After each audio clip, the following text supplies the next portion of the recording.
Welcome to Scripts and Giggles with Shoshana and Marnie. So, I have something go on. that I saw just before I got here. Yeah. Sorry, it needs a... The Sun have claimed that someone from Maths UK is alleging that they were sexually assaulted on their wedding night. Oh my gosh. I don't know if this is a current season, a previous season. People in the comments were speculating that it was Holly and that guy who we really didn't like. Is it the one that he left early? Yeah. No, the one who had left his barracks to be on the... It made me think, because I recently also watched a YouTube video, I will find the link and put it in, about where someone was detailing all of the allegations and charges that have come up from Love is Blind. Yeah. And I was like, oh, either these people are not doing their due diligence, or it really is not that easy to find out that people have criminal pasts, or they don't care. I think it's a mixture of all three, I'll be honest. But I do believe that if you cannot create a show that's safe, I think it's perfectly... I was going to say perfectly reasonable. I think it's difficult because obviously these shows also create environments that breed sort of paranoia and toxic behaviour, so that doesn't help. But if someone didn't have a criminal past coming in, that's not on you guys. Yeah, of course. But I do think if you cannot create a safe space on your show, i.e. if you can't even cast the season without including criminals, you shouldn't put the show on. No. Because you are putting people's lives in danger. Oh, 100%. And I think over the years, we've seen with a lot of reality dating shows that it's very much reflective of the society we're living in now, of just how, I'm not stereotyping men, but how some men behave in societies. And we, of course, we don't know who yeah, we still don't know we don't know who it is, yeah. And it's the Sun. Yeah, so you don't know, but I think it's... Yes, Charlie and... Eve. Yeah. Eve and Charlie, yeah. But basically, a bunch of people speculating in comments. Nobody knows for sure, but... it's just proof that season was just horrid and... Yeah, just a reflection of how dating is and how dangerous it can be. And these are things that you read in the news, and I think that you're right. When you're on a reality show, it is a breeding ground. There is so much pressure, there's so much toxicity. You may have producers around you, but you're not going to show the guy that Holly was in a relationship with, the one who was always doing like a mean face, and then was like, Alex. Yeah.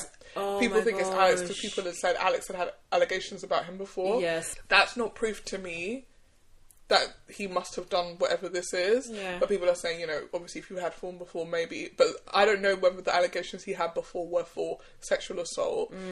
Someone was saying maybe it was Evie and Charlie. Who is it? Charlie and... What was it? The two lesbians. Have them all the time around you. And I do think... There may be vetting, because I've worked on the other side where I have seen... And they give psych evals. Or at least they say they give psych evals. I'm sure they do, but one of the shows I remember working on, they were such a rush to get production going that they did the most basic of vetting. And that meant that they just let a whole bunch of contestants through. And then only afterwards they were doing the extra due diligence just before filming started, and they had to start removing some contestants. But I don't think it's as thorough, especially when you're working to a very tight deadline or you have a very limited budget. And I can understand how... I can't accept it, but I can understand how some of these things do happen where, not so great people do fall through the cracks because they can present themselves in the perfect way.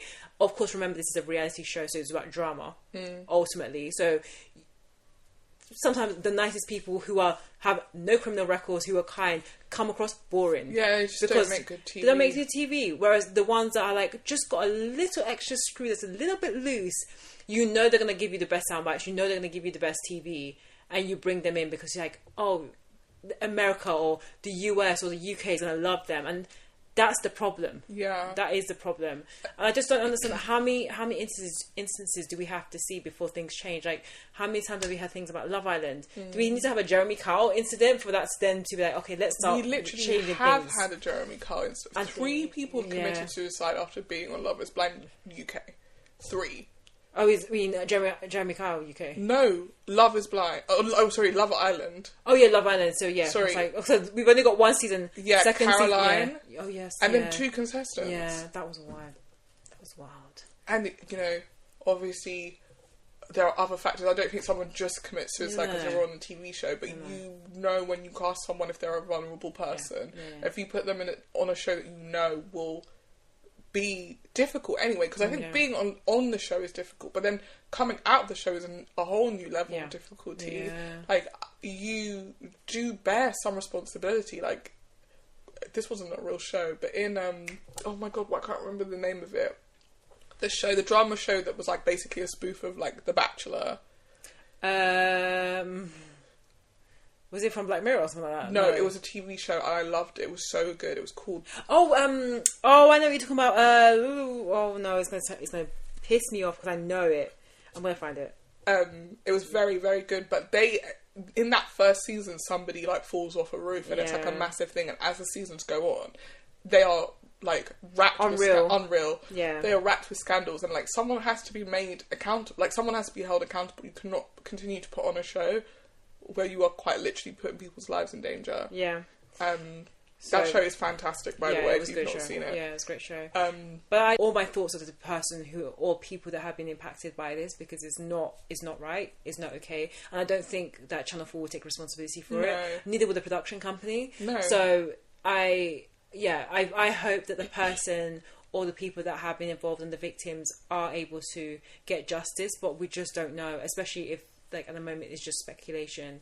But yeah, and also I'm really hoping things do shift, because we haven't seen Maths, a new season of Maths, but usually it comes out in like the autumn. Yeah. So I think it's going to probably come out later in the year. But I'm really hoping after the last couple of seasons that things do change, because the Australian, when you were talking about Maths UK, Australia has had something similar as well. To the point where the police was called, there was an investigation, and I think there was like threats to almost closed the whole show down. I think that doesn't surprise me about Australia, because I actually think if you think, well, this is just my interpretation, I think UK is bad and Australia is 10 times worse than that. Like, I had to stop watching one season halfway through because I just couldn't take it. Like, it was horrible. It was eating me up inside, having to watch them like sneaking around behind their partners' backs and then like trying to like gaslight that person into like feeling bad, leaving the show. It's a lot.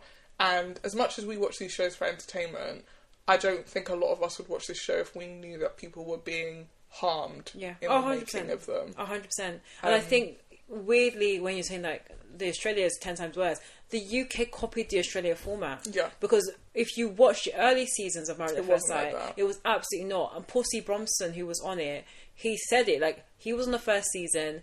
It was wholesome. It was about the relationships. Of course, there was a bit of scandal. I think there was some cheating, but never to the extent.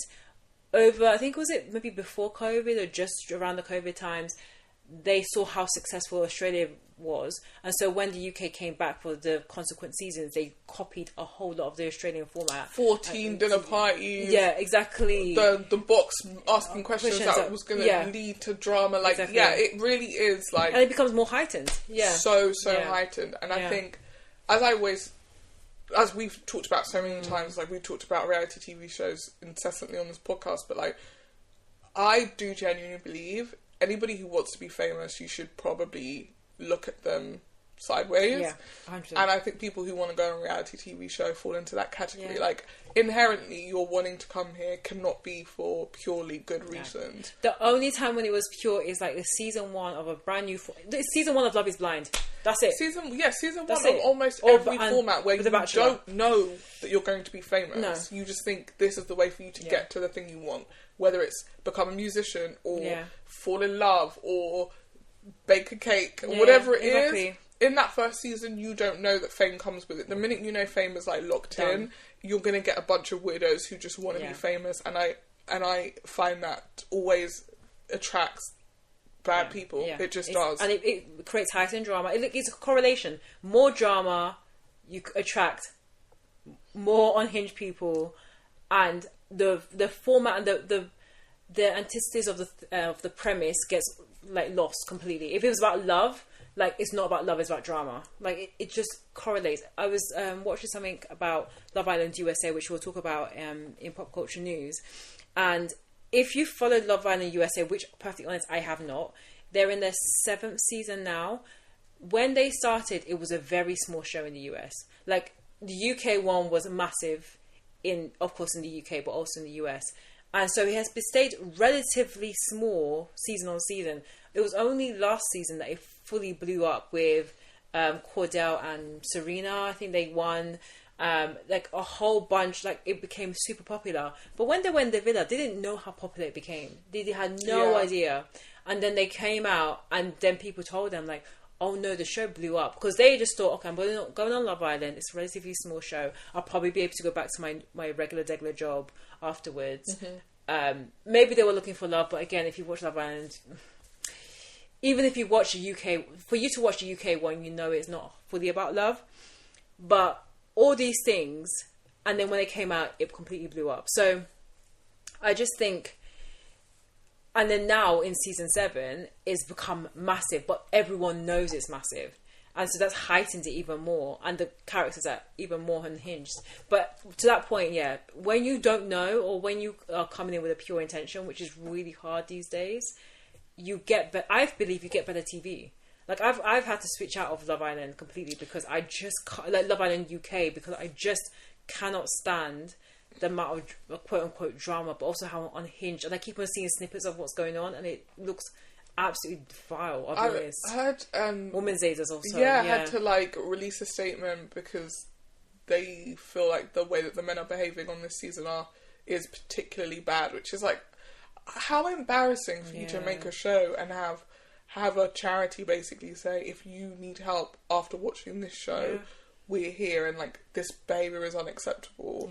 I haven't watched a single episode of this season. I've seen a clip here and there. I know that it's quite cliquey as well amongst the girls. Like I'm call me boring, but like I'm like past an age where I care about high school type drama, and girls forming cliques and like trying to steal each other's men is not giving entertainment to me personally. So it is actually, I haven't missed it. No, neither. Like no one talks about it. That you don't have that water cooler moment with Love Island. And I get more, and even when I see things on TikTok, I'll be honest, I see more about Love Island USA than I do UK. But again, I probably like curated my algorithm to like ignore a lot of the stuff I see on the UK stuff. I also was one of the other reasons I was getting fed up with the UK, and it's always been the case. If you listen to this podcast, you would know I'm fed up with how they treat black women, and it was getting a bit. As soon as they had that like one in, one out type of premise, because they had that girl, she's Scottish or Welsh, anyway, absolutely stunning. She was the day one, and they brought another bombshell who was also dark skinned, has such an interesting name, Ballykiss or something like that. Then literally the next episode, the other black girl is taken off the island. I said, voted off the island, and I said, so is one in, one out. Thankfully, Ballykiss, I think that's what her name is, she's still on the island, but like for me, I'm like, is it still going? It's going till the 4th of August. I just saw something on TikTok saying that there's like a final watch party at the beginning of August. I don't understand, because this maybe it goes this long all the time, and usually we're watching it, so it doesn't feel that long. But it feels like it's been going on. Yeah. And again, like we said this last week, I think I'm not seeing any real coverage of this. I've been seeing like Sorrel sometimes on my TikTok talking about it, but like in terms of like how much of a cultural shift previous seasons have been. I don't know. I think we've all just decided we're going to live our lives this summer, and we're not really interested in sitting in our houses at 9 p.m. to watch this. A bunch of like 21-year-old Essex kids call each other trash names. I don't know. I don't know. It just isn't. It doesn't have an appeal. But we said this last week. I feel the same about it to this week. Still, there's nothing's changed, and I definitely think one is a reflection of dating in society, as I mentioned at the beginning. And two, like, even those years, those summers when it was like actually hot and it's like hot weather, and people will be out out just enjoying a British summer because it's rare. But you will still come at 9 p.m. and come and watch Love Island. Yeah. In fact, we've been blessed so far with a relatively warm summer, apart from like, well, today was, raining. But I wouldn't care if to come at 9 o'clock to come and watch Love Island. Like, you're not going to disrupt. You're not going to disrupt my day, my evening. But yeah, I just think, perfectly honest, I think things are shifting. But then that being said, when you sent me that reel of all the new reality shows coming up on Netflix, I was excited to see some of it. Yeah, I mean, I'm looking forward to Love is Blind UK, although Same. I'm going to be honest, I looked at the trailer and I said, I've seen 2 black people. I'm not interested. It's not really... I really feel like it is crazy in 2025 to be casting shows where black people make up less than 10% of your cast. I don't know. I mean, I get it. But sometimes, when you are a black person, you have a very different, skewed version of reality, right? Like, in my world, everybody's black, and some people are white. In reality, black people make up less than 18%, I think, of the population of the UK. But in London, because we live in London, like, that it's is... like 50-50. Yeah, it's 50-50, so...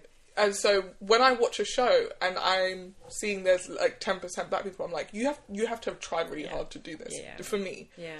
And I don't feel drawn to watching something. So I'll admit, when I saw the teaser for it, I was like, oh, this is going to... Yeah. I also feel like, that previous season of Love is Blind where it was like, there were no black people. Yes. Was such a shit season. I'm like, here we go again. Oh, like, God. Don't waste my time. No. I don't want to watch... And I'm not trying to say that you can't make good reality TV out of white people, because obviously there has been in the past. But... I honestly think in the past few years, this shift towards conservatism, it changes not just the demographic of what you're watching, but also like the way in which people interact with each other. There's nothing that, it does not warm my heart to watch people going back to conservative values as a black person and as a black woman. I know what that means for me.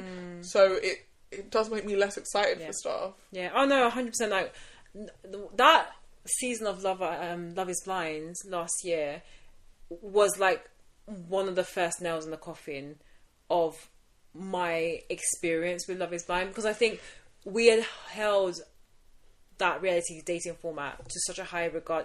But I think, perfectly honest, it's just season 1 and the halo effects year on year, and us really wishing that we can get that same like effect, and it just hasn't happened, or that same feeling that we had when we watched, Lauren and Cameron fall in love, and even like Amber and Barnett, and just the stories that came from that season, and it's just never been replicated. Even, I mean, there's been a couple of like highlights, but yeah, last season was really like thinking like, wow, we're now hitting the pits. Like we've experienced the peak.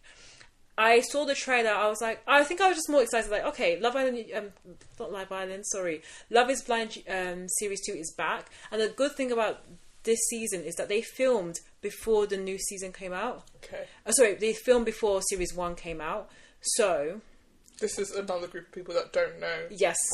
And I think that they're either currently recruiting for series 3, because I see the ads everywhere. Should film like them all back to back, actually. I but think not back to back, simultaneously in different parts of the country. Because this is a criticism we had for the previous one. It's like you putting a bunch of people from all over the map on a show, and then when we're getting to the weddings, they're going, well, you live in Belfast and I live in Scotland, so how's that going to work? Yeah. It's a waste of everybody's time. That's the problem. Just shoot in Belfast. And do it. You don't have to shoot in Belfast, but like, be like, this is our Belfast batch. Yeah. So you don't have that hurdle later on that people can use as a crutch to be like, and now we have to rank up. But that's the issue with maths as well. Like, it's just always, anything that's UK wide is just like, there's a problem. Whereas in the US, maybe it's because the US is bigger and like each state is its own country, they can do like a Texas version. They can do a Atlanta version. But they even minimize it even more so down to like cities. Yeah, that is like true. I feel like when they did Texas, it was like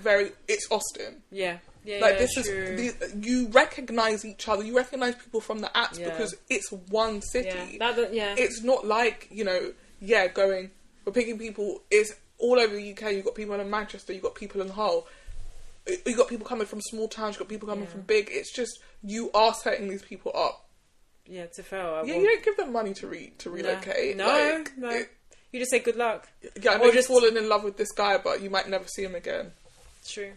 That being said, they film everything in one location outside in like Sweden, and so that they use those pods to film all the other international ones as well. To do Love Is Blind Sweden, their Love Is Blind whatever. I think there's a Love Is Blind France coming, which actually I would watch.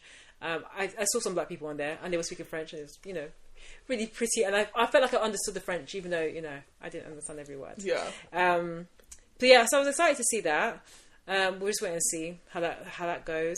The other shows that I was excited to see is, I know this sounds really bad, Only in Manhattan series 2 is coming back, and actually that last year was like one of my favourite like realtor shows. Oh my god, I forgot about the realtor shows. We haven't had a single one this year. Yeah, well they're all coming. Selling Sunset's coming and Selling the OC is coming.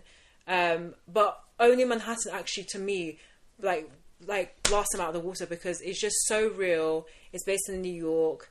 It was about the properties and like honestly like it wasn't that much about the okay, there was drama, but like the property aspect is so interesting. The main lead is like he's a character in himself. Selhurst. No, the Selhurst is somewhere in South that London. Is a place. That's a place in South London. Selhurst, I think his name is. Oh, Serhart, sorry. And so yeah, I was excited to see that they got another season because I really wanted them to come back. But then the Selling Sunsets, I'm like, I'm very keen to see Chelsea's storyline because have you seen her on social? Yeah. We will talk about that when it's time. Yeah, let's do that. Let's do that when it's time. Yeah, let's put a pin in that. Yeah, I'll just say you gotta be careful these surgeries. You gotta be careful these surgeries because they do not grow with you. No. They do not grow with you. So yeah, let's put a pin in that. We'll come back to that another day. And then Perfect Match, of course, is coming back. I'm excited, but not that excited to see it. Perfect Match is actually very like, as much as there are issues with maths and there's issues with Love Is Blind. They're kind of more on the top tier part. Yeah. Perfect Match is just slop. Yeah. Like, it doesn't even try to be a good It really show. is. It's just slop. Yeah. So, like, if you want something trashy to watch while you're ironing... Perfect Match. Do you know what I've always said in this pod that I do like The Bachelor. And The Bachelor franchise in general have been going through it for the past couple of years. Just, with not so great leads, terrible contestants. Mm-hmm. But they came back with Bachelor in Paradise after, like, a year break. And they've definitely had the kind of Netflix Love Island revamp, so they're now they're bringing challenges, they have a cash prize at the end, but because they also had the Golden Bachelor and Bachelorette during the time they had a break, they've also brought the old people, the Goldens or the older contestants with the younger contestants on the same island. I mean, they're not dating each other, but you can't get a 60-year-old to date a 25-year-old. Yes, you can. No, that's a different show. They do that in real life. I know. You don't have to pair them up. They might. It's just whether or not they would decide to pair up. Well, I think they're teasing that someone may end up happening with one of the older women and younger men, but I don't think that's actually going to happen. But you know what? It actually was quite a nice breath of fresh air having the Goldens having their moment, and then you have like the youngins doing their own thing. So it felt like a nice fresh take on the premise. But yeah, they kind of encourage people to stay in their generational circles. Because I was watching the episode of First Dates, and there was a guy who was 24 on a date with a woman that was 59. That was odd. I mean, she had a youthful spirit, and he loved older women. But I was like, I get it with First Dates, but one of the reasons why I like it is because I feel that usually it's quite sane, the pairings, but that one was a more interesting one. Yeah. We're not going to get into we won't, no judgment. The logistics of that. No because, judgment. Some people's parents have that exact same split. Not going to name any names, but you guys know. Cut that out. No, but some people's parents do. Yeah. No, that's why we can never have an honest conversation about these age gap things, because as soon as people start talking, they have to admit that their dad, and their mum was. Yeah, but Anyway, and it is what it is. Like if they ended up happy together, that's fantastic. That being said, when your child is 24 and she's talking to you about a man who's in his 50s, let's see how excited you are about that. Exactly. As I was watching it, I was like, what in the Aaron Taylor Smith is going on? Oh. Is that his name? Yeah. I was like, what the hell is going on? Let's see how excited you are, or when it's your kid. Yeah. Because I know for a fact I wouldn't be that excited. No way. I would just tell my child there's a reason why that 54-year-old man is single. Exactly. And you are not the answer to that. What is he sniffing around you for? Oh, what is he sniffing? Cocaine? Cocaina? No. That's why he's single. No. But yeah, speaking of reality shows, one that I have ready teased but I want to talk about is Love Island USA. I think we're into pop culture news now. Yeah, so I fell into Love Island USA, especially around the time I was ditching the UK one, because I was like, I'm tired of how they're treating the black women, and I go and switch and see on TikTok this black girl just, being yearned for. Maybe that's the best way to describe it. I'm a Nicolandrian stan. Okay, I'll put my hands out there. Okay, I'm a Nicolandrian stan. Sorry. Go. And so one of the contestants, her name is her name is Olandria, not Nicolandria. Her name is Olandria. She's 27. She's stunning. Mm-hmm. I think she's one of the most striking, most beautiful contestants I've seen on Love Island, period. Wow. Yeah. High praise. High praise. I think because she's just so striking. And then she's got the body as well to match. I'm so sorry. The boobs, the booty. God's favourite. Yeah, honestly. High cheekbones. She looks amazing. And she was coupled up with a guy called Taylor, who was this black cowboy. It's giving me Cowboy Carter vibes. Okay. But then I found out that he's actually from one of the wealthiest black owned rodeos in the US. So he is a cowboy boy. Yeah, he is. Yeah, you said that but then I found out he was actually from oil money. He's a cowboy. But I didn't. I only found that out recently after the show's ended. And when I say the way that this guy treated her, it's not like he treated her horribly, but he just didn't seem to really like her. Mm-hmm. The way that she definitely wanted to be loved. She was coming onto Love Island to find love. I mean, of course, there's other things. She's stunning. She could 100% be a model. But she was really out there looking for love. Now, throughout the course of the series, viewers have started to notice there was this guy called Nick, who... He's a white boy. Don't know what I had to say, but I just want to make it very clear. Who he seemed just in Say that she was black. Yeah, she was black. I don't think I mentioned it. Yeah, I was going to say. Either way, she's black. Black. She's black. He's white. He just throughout the course of the show, in the early episodes, you could tell that he had a liking for Olandria. And actually, mind you, in the first episode, the way that the girls pick the guys is that they had to just kiss two or multiple guys they'd be interested in, and then based on that they can pick their guy that they were going to be couple up with. So it's a very different type of premise to how the UK series did it this year or many years. And so Olandria did kiss Taylor, the black cowboy, and Nick. So she already had shown I'm attracted to these guys, but she ultimately picked Taylor. And Nick, unbeknownst to maybe Olandria, but the viewers could see that he was definitely interested in her. He would do small things in the villa for her. So one time she said, "Oh, I'm cold," and he took off his shirt and gave it to her. Don't do that face. You're sweating your shirt. You're crazy. Put that back on. It was really sweet actually, because it was so subtle. She was just "Oh, I'm cold," but not she was just saying it out to the ether. She was just saying it out to the ether. Yeah, but she was living everybody's fantasies. Let's cut to the point. Yeah, she was living so many people's fantasies. It was I'm cold. No, and then the dreamy boy gives me his shirt. He literally took the shirt off. This is fan fiction. He really is. He took the shirt off his own back and gave to her, and she slept in that t-shirt. I mean, that is nasty, but that's all, again, that is already given you want him. No, I think... Why did she sleep in the t-shirt? She wasn't... I don't think Why did she sleep in the t-shirt? She always saw him as a friend because... Why did she sleep in the t-shirt? God knows. Because I didn't watch that episode, but she always saw him as a friend, especially given that when he ended up coupling up with someone else, of course, on the first night, and then another bombshell came in, and then they almost had a little bit of a love triangle with the new bombshell and the girl that he was coupled up with.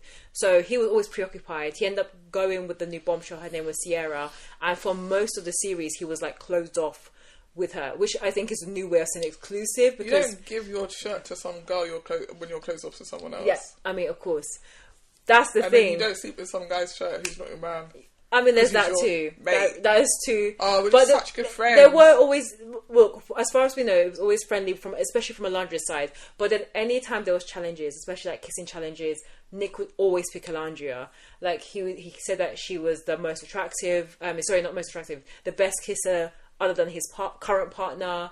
All those things. So we get to Casa Amor, and because of how the parents were, Alandria didn't end up matching with anyone because she was going to stick with Taylor. Mind you, Taylor and the other villa was already with someone else. Yeah. And they're still together. And then Nick also didn't pair up with any of the other girls, so he got kicked off.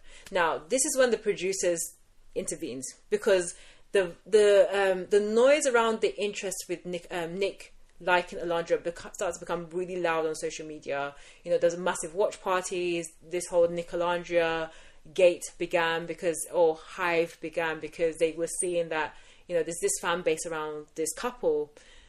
And it's even more interesting because the two of them have not admitted it to each other. So they both got kicked off from Casa Amor, but rather than sending them home, they took them to like another villa or another place where they could have a date together. And that's when they had a kiss outside of the challenge, which was really hot. I'm so sorry because he was like, I really want to see what. Shoshana was getting her life. No, I loved it. It was Shoshana was getting her life. I just loved it. I just loved to see Alandria being loved in the way that she deserved because she just wasn't getting it from Taylor. And then they kissed outside of the challenge. It was really hot. The next day they were like, no spark. I was like, but for real? Well, both of them said that. Yeah, they both said it because I think they were thinking about their current partners who were in the villa.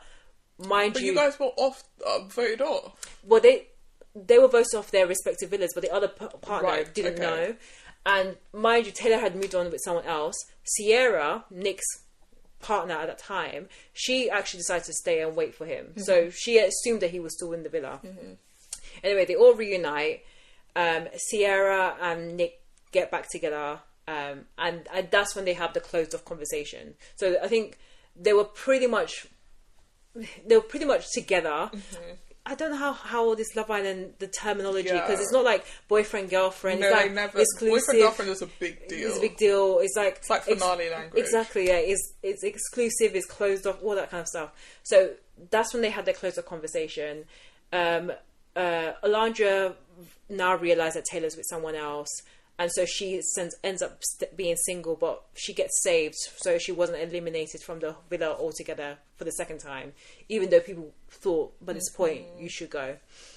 And then there was another scandal, similar to point to what you mentioned earlier, with not necessarily about not a sexual thing, not tweets. It was a tweet, so a racial slur that was mentioned, or mentioned by Sierra, either on a podcast. No, so that was another contestant. This Love Island's USA season had been marred with all these scandals, but Sierra has made a kind of racial slur and then had been kicked off the island, and Nick didn't follow her. And apparently in interviews afterwards he said that he wasn't told exactly why she left the island, but he knew that it wasn't great and didn't want to kind of associate himself with whatever the scandal was. So anyway, Nick becomes single, Alandria is now single, and so then Nick tells her, like, I think they have multiple conversations, and then they become like a friendship couple in under the recoupling, and then they eventually start to grow closer and closer, and then they're now in a relationship. But a lot of that was powered by the Nicolandria hive, and I have to say this is one of the most interesting love stories that I've seen on Love Island to date, and I enjoyed watching it. Okay. Yeah. Not to out myself, but literally, whenever I imagined what my story would be like on Love Island, that is what you've described is almost exactly what would happen. Yeah. So that is insane, actually. It is insane. And I think the only other thing that I found really interesting about Alondra specifically is that throughout the course of the season, she was very bold, straight outspoken. I remember like when she first like joined over there, she was asking all the guys how old they were. One was saying he was 22. She was like, "You're a baby, man. You got breast milk on your lips," or something silly like that. And then she asked Nick how old he was, and he was like 24. And he was like, "I'm 24, but you know, I've grown up. I don't have breast milk on me." Like he was really trying to impress her. How old is she? 27. So he's young. Oh. Oh god. Oh. Yeah. So I see that you guys didn't want to... Yeah. He's a baby. In my head. And you're... Yeah. And she's... Yeah. And we said this is a great love story. But I think it's because the yearning for it. And also I think what was... Well, you don't think 24-year-olds can yearn? They can yearn, honey. But you entertain the yearning of a child. No, I think what seems interesting is the difference in how he behaved with Sierra. Yeah. Like where he did come across as a 24-year-old. Whereas now he's with Alondra, he just seems more mature, he seems to know what he wants. He just Black wife effect. But like he was wearing a chain as well. And a wife beater, like you have to ask yourself. It really was you about have to ask yourself. Yeah, I think it must be difficult though, because not difficult, but like it's so interesting because imagine like you're just a white person, I mean, and you're living your life, right? Yeah. You feel like you're complete. You feel like you're a legit person, and then you start dating a black person, and you're like, oh no, this is who I was supposed to be. Yeah, I'm supposed to be the white husband to this black woman. Yeah. And I can wear my chain and my wife beater now. Yeah. And I can grow up my curls. Yeah, and he does have his curls. This was who I was meant to be. I think that's crazy. It is crazy, but I think he's living his best life. I know, but isn't that... It's wild. It's like... I don't know if it's a good or a bad thing, because I feel like everyone should be living their lives. Everyone should be happy. But like... To think that you're like not going to live the life that you wanted to live because you're like... Oh, my wife's white though. If only she was exotic in some way. Oh, I'm so done. I could live the life I was meant to live. Yeah, mate, do you know what? I'm sure there's men out there who are like, they're absolutely like... Because I feel like that about like, we've talked about this so many times, I always think in the UK, class is a very important thing. And we've always talked about like, I can't really imagine myself dating someone who was really posh because like... There would just be so many, like, put race culture to one side, just culture, like class culture to another side. Whereas I could imagine myself dating someone who is also same, like class wise. Yeah. I think there will be some things that you can relate on that bar race. Yeah, that you'll be able to relate on, like like. You understand what it means to be working class. You understand what it means to put a gas on meter. Like I don't know why I'm giving that example. You had fish fingers for dinner sometimes. Like, I had fish fingers for dinner sometimes. Yeah, I'm not. Yeah, you just understand what it means if the lights switch off. You got free lunch. Yeah, you know what EMA is. Yeah, you could tell me how much child benefit your parents exactly. got. You understand some of the things that. I would struggle with something posh. Like, I would struggle because there's a privilege that you talk about. And there's a world that you've been in that I wouldn't have been in. Yeah. And equally, there's one I've been in that you wouldn't have been in. Like, there's going to be spaces where you're like, I'm going to hold my purse closer to me in a way. Yeah. This is literally Brixton Market. Yeah. Like, it's so posh now. Nobody's going to jack you. You don't have nothing that they want to jack anyway. Yeah. But, like, I think that there are people who, because of class, also probably have been introduced and or spent time with other cultures. Yeah. So, like, if where I used to live, if we had a party, our neighbours would come. Yeah. So say that's what you've been doing your entire life, right? You're probably thinking, like, what? You're going to tell me I'm not going to be able to come to these no more because I'm married, I have a white wife. Yeah. I still want to be part of it. No, guys, I do. You need to let me back in. Exactly. Knocking on the door, please, please. Auntie, please. No, like, no more auntie or big boy. Yeah. Go and do your Sunday roast. Stop coming and knocking on my door. But what if you do? I feel like those people probably often fall into the category of like, yeah, I did outside my race because like, doesn't bother me. Yeah. It's the one I've already been in. True. I want to get back in there. True. And I want to catch a wine. Yeah. I'll catch a wine. I want to sip some Ray and Nephew's, catch a wine. I'm going to walk in, it looks like she'll be like, Wagwan, uncle. Oh, God, no. Oh, God. Doing gun fingers. Oh, God, put those fingers back down. No, I mean, I feel like definitely Nick has dated outside of his race and he is down. He's down. But one of the things that I found more interesting was about Nicolandria, specifically because she was very much like tough, bold, outspoken in the beginning, and then she was so shy when her and Nick started to get closer. And she spoke about, you know, her being the eldest daughter and like the fact like she has always been the one that is caring for others, and then for some, like, this guy is always going out of his way to care for her. It almost feels a bit foreign to her. Yeah. And especially when you contrast her with her relationship, or her and Nick with the relationship she had with Taylor, it just feels so different. But it was that I related to in a sense. But I also I loved seeing like her kind of like, not breakdown is the wrong word, but like just soften a bit and then just embrace this guy who's like had probably the biggest crush on her since the beginning, but just never acted on it and never told her, but then told every confessional. He was like, she's the most beautiful girl that I've ever seen in my lifetime. Oh, she's so sexy. You've only been alive 24 years, babe. Yeah, when he said that, I was like, but you have a girl. You're barely alive. Yeah, you have a girl that you were supposed to be, quote unquote, close to closing off with. Listen, don't let your girlfriend stop you from finding your wife. Now, speaking of that, okay, I'll wrap that up. But all I will say is, look, I enjoyed watching it, and even episode 1, I decided to go and start. I have not been able to watch and catch up with the whole of the season. I've just watched snippets on TikTok, but I watched a little bit of the first episode of Love Island USA, and they had 2 black girls walk in, and there is something really special to see that on Love Island US versus UK, where you will never see that. 2 dark skin. Well, we saw one dark skin girlie come in. Yeah, and then leave as soon as the second one walked in. No, this was in Kaz and Liberty. They come in together. Oh yeah, they did. Oh yeah, they did. Yeah, okay.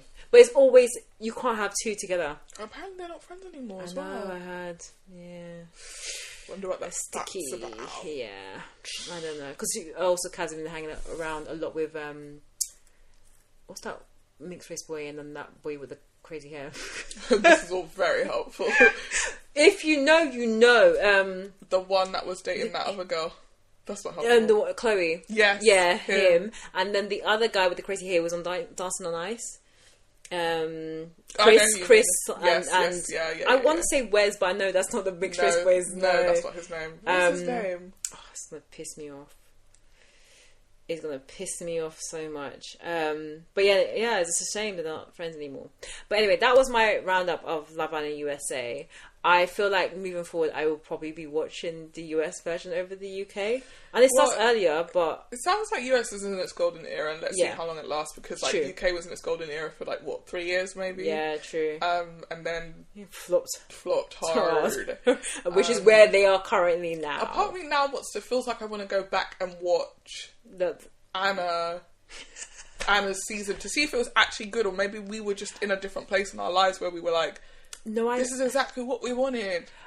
Did we get Destiny's Childish? Yeah, weirdly, you could say Destiny's Childish is happening right now, but maybe it's a timing thing, because then in our 20s it was like, oh my god, drama. Now I'm like, oh my gosh, disgrace. I also think what you need to balance out the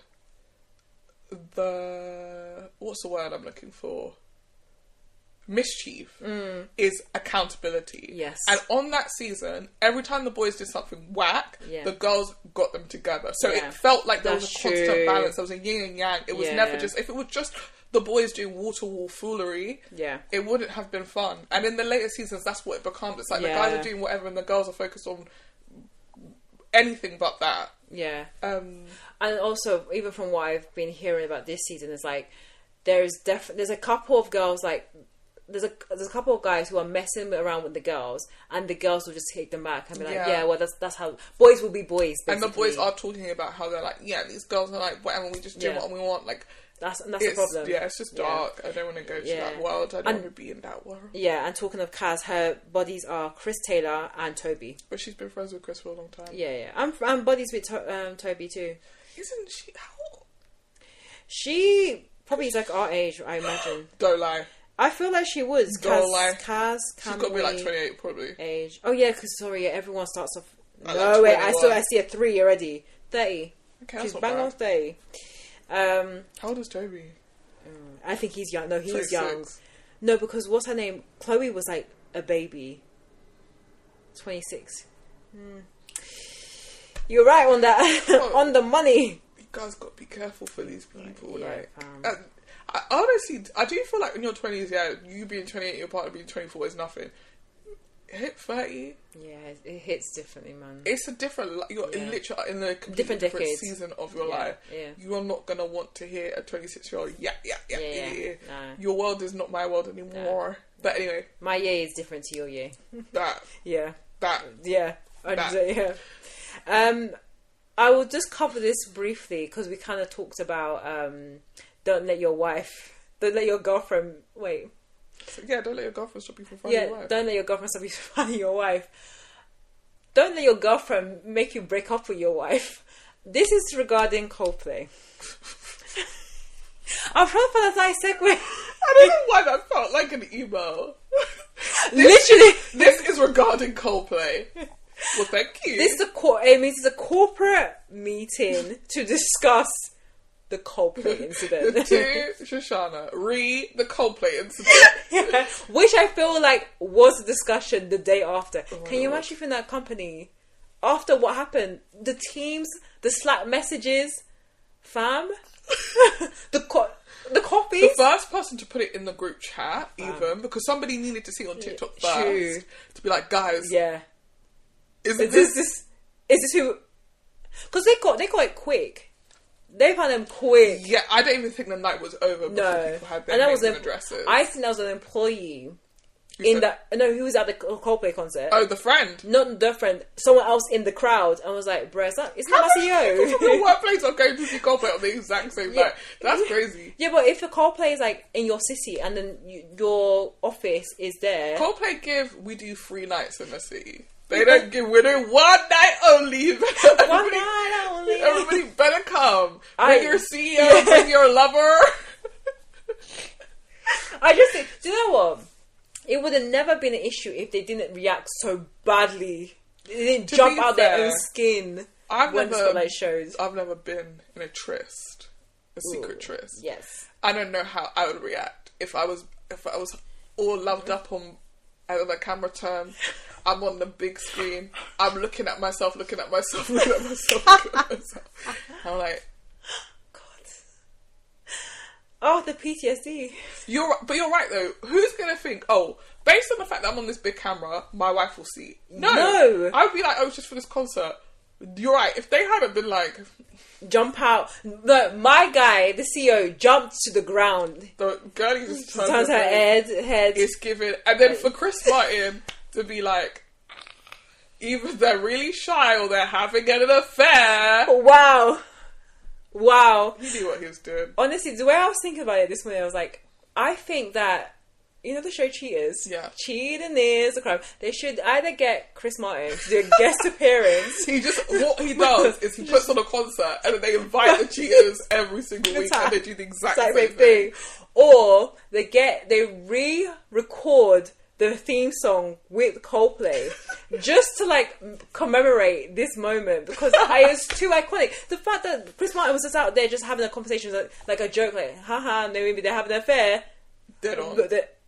Absolutely. Because that's not the behaviour of two people who are allowed to be together. True.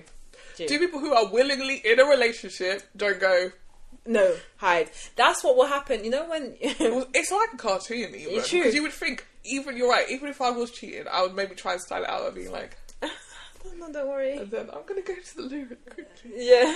I'm definitely not going to jump out of my skin like a Looney Tune and then be like, this will be fine, this will be fine. No, fam. And then the friend who's just stood there like frozen in the spot, like, even if I didn't see you, let's just say, as the wife, this popped up on my TikTok, and you spun around quickly enough, the friend being there, fam, would make me go, if 1 and 1 is 2, and 2 and 2 is 4, then what the fuck is this? Yeah.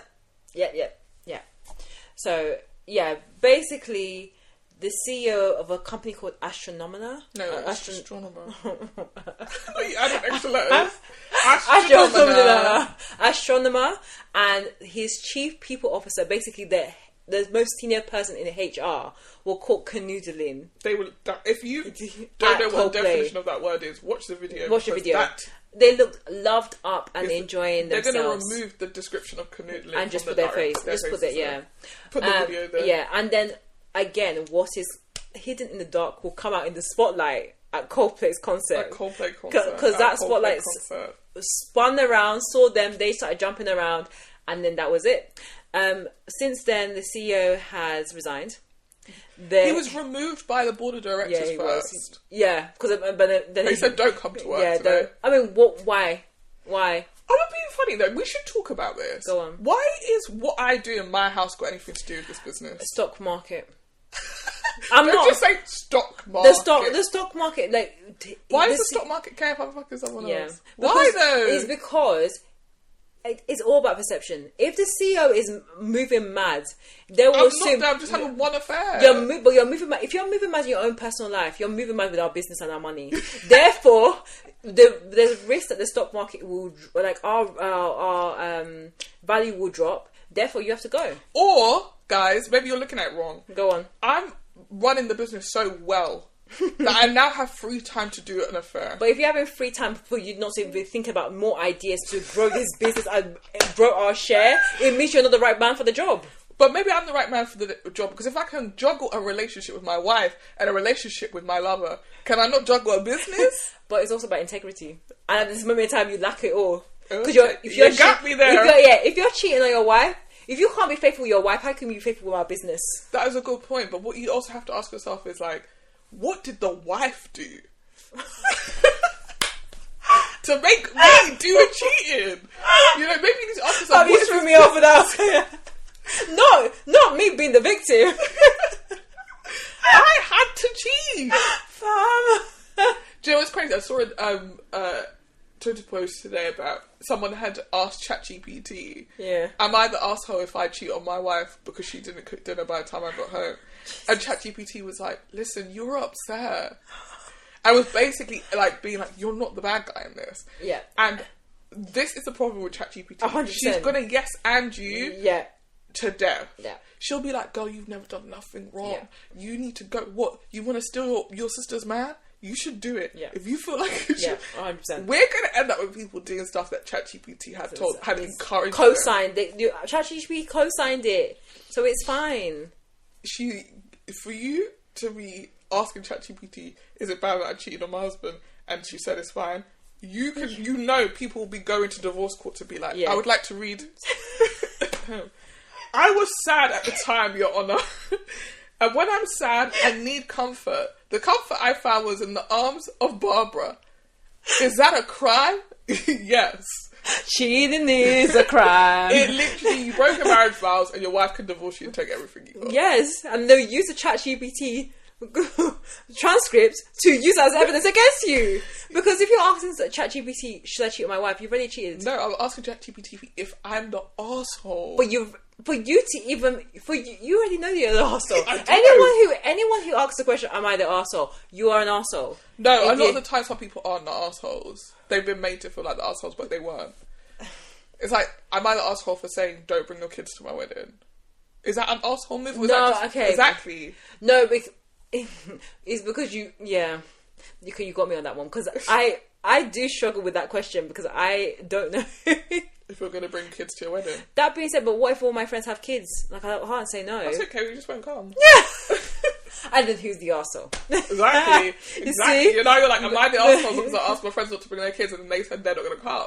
They're the arseholes now. But yeah, we'll see how this story develops. There was a fake statement that came out like a couple of days, or maybe the day after the whole event, and it was hilarious because they were using lines from Coldplay, which I was, because when I thought it was real, I was creasing it. Not them saying "I will fix you" or something stupid like that. I will try to fix this. You know, all I can say is I hope that lights will guide me home. Yeah.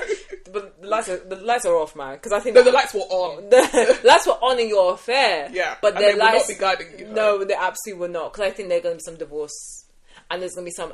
And the good thing is, for the husband and the wife, you're going to get half because they think the wife's going to get everything because you have got video evidence for the world to see. Cheating on your spouse, yeah, like that.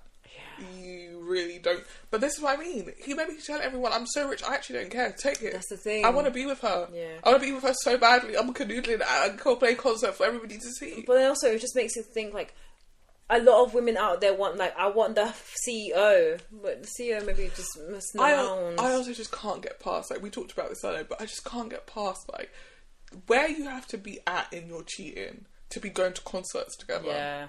Like, I always think of cheating as, babe, it was one time, I met her at a party, this, that, and the other, or, okay, yeah, she's a woman I work with, but we only have sex. You're going to concerts with the girl. That's a relationship. Yeah. Like, you're dating. You guys are in love. Yeah. So now what happens? Yeah. Do what that, remember that, those news reporters in the US, TJ Holmes and thing. So somebody, that they commented, and they're like, go on the show. Huh? That I saw someone say that, the CEO and the HR person should go on the show. Oh, I saw on their podcast that they had commented saying, you know, worked out for us. And then someone else was saying, and also their spouses got together. Yeah, they did. So it worked out for everybody in the story. The same thing happened with Shania Twain and her husband. Sorry, was it Shania Twain? No, I'm making that face just being like... It was, I think it was, yeah, it's happened quite a few times. I cannot imagine I've worked so hard to find the man for me. He's cheating. Yeah. You are the husband of the woman that stole my husband. Yeah. And now you and me are going to get together. Yeah. And then you have kids and then you all have to do a family reunion. Oh my gosh. I never want to see that man again. Yeah, so yeah, they're married. Yeah, it was Shania Twain. So, following the husband's affair with Shania Twain's close friend, and then Twain has been married to her former friend's then husband, Frederick. Are the other two together still? I don't know. Maybe that would be even the best revenge. You two are not even together anymore. Why are they together? But I got your husband. No, they're not together. Wait, no, sorry. He didn't marry anyone afterwards. They didn't do goofy things. Wait, are they still together? Oh, sorry. As of 2023, they are still together. Okay. And, yes, Shania Twain married the husband in 2011. I mean, maybe that was supposed to be your forever person, but you would never be able to forget. Like, how did you guys meet? Well... Literally. Yeah. Well, we did know each other because he was my best friend's husband. And then my best friend cheated on... him. Yeah. With my husband. Yeah. So then we were consoling each other, then we just got to smooching. Like, how does that work? I don't know. I think it probably starts off with revenge. Then it's like, oh, actually, no, we love each other. It wouldn't even cross my mind to be like, we should do. Yeah. They don't want us. No, it doesn't. Why it's resentment. Why is the two of us going to make an affair? They didn't want you and they didn't want me. Yeah. Hearing that you and me got together is not going to do nothing, is it? God. What's it going to do? I don't know. It's just, I think it's really hard. Yeah. Anyway. Yeah. Yes, can't wait to see how this plays out. Yeah, exactly. Coldplay. Maybe it'll be a real Coldplay. Coldplay concert now has to out an affair. Yeah. Well, now Chris Martin has to give everyone the disclaimer, like, the cameras are coming just round. Just understand, if you're doing an affair, please take it somewhere else. Maroon 5, like I said. Oh yeah, Maroon 5, because he's used to that. Who would you take your lover to? I don't think... if you had to take them to a concert, what concert would you take them to? The thing is, you want to go somewhere that it's not bait. Therefore... You're right, I agree with that. Therefore, we would be someone like Maroon 5. Because I can't take you to Beyonce, I can't take you to Bruno Mars, I can't take you to, like, Burna Boy or Wizkid. I can't take you to Wireless. Or GNX's tour. I keep going back to Usher. because you'd be like, "Daddy's home," to each other. But then equally, he does be having cameras out. Exactly, so. and he'd be having cherries everywhere. Exactly. Yeah, so no. So not that. It's bait. No. Who would I? Where or would like, I we'll go to take? Royal Albert Hall or something like that. So, No, not very sexy, is it? No, but no one will be there. So that's all the point. It's like, where do you want to take your boo? Like the LT Mortar, like the. Where everyone you went to school with was going to be there. Yeah, that's real. No, honestly, it have to be someone like Maroon 5 or like someone like indie, like in the Brixton Academy or something. So I thought it was a smart one. Go on. I'm going to Gaga because it is unlikely that anyone here is straight. That is very and true. Knows my husband. That's true. So I could bring my lover. Yeah. And ain't nobody gonna. That's very true. Yeah. If not Gaga, who do I feel like makes the kind of also I want to enjoy myself as well. I will be enjoying myself. You know, I actually was taking them to Coldplay. Actually, no, now we found out Coldplay is sweet. Who does like decent music? Like maybe someone like up and coming and new, like Olivia Dean. Lana Del Rey. No, I don't think I'll enjoy myself. I love Lana. Charlie XC, no, that's big. That's too horny. Taylor Swift is too, no. I'm sorry, I don't think I'll enjoy myself. Who's the person I want to see at the moment anyway? Ooh, Gorillaz. Ooh. I would go with. That'd be a fun time. Yeah, I want to go see Gorillaz anyway, and then I'd be taking my lover and it'd be like, wow. Yeah. We did this. Actually, I feel bad because I would want to go with my husband, but I'm cheating on him. So, I'm you're going here. to Gorillaz twice. Yeah. That's the real trip. I'm taking them both to Gorillaz and they don't know. Can you imagine if he took his wife to Coldplay and then... anyway. We won't even know. We'll never know. No, we won't because he ain't taking her anywhere. Shall we talk about Big Man? Let's do that. So, as we said last week, we're going to talk about Stormzy's short film Big Man. It's not going to be a big review because it's a short film. But essentially, Big Man is a film where the premise is Stormzy plays a musician called Tensman, and he hasn't made music in years. Mm-hmm. He's having a pretty hard day. Mm-hmm. His girlfriend's breaking up with him. His fridge won't fit in his lavish house, and when he goes outside, he bumps into two boys who are trying to get him to sponsor them on a walk, but they spelled sponsor wrong, and they're definitely not doing a sponsored walk. Yeah. He starts talking to them, pays them to help him move the old fridge back to where it was, and then they tell him that they're raising money to go to Brighton. He says, I could take you to Brighton right now, it's not even a big deal. And he does. He takes them to Brighton, they have a nice day. At the end, the kids are getting calls from what you think is a parent, but what you come to find out is they're like a social worker, because they are in a group home. And Stormzy drops them off at home, and then he starts... Oh, sorry, not Stormzy, Tensman starts making music again. Yeah. And that is the film. Yeah. And then at the end they listen to the song that he made. Yeah, and they're at school now. Yeah.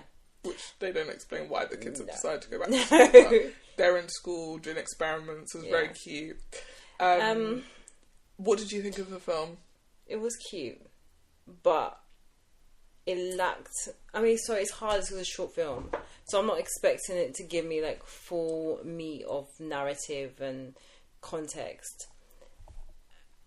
I had three thoughts.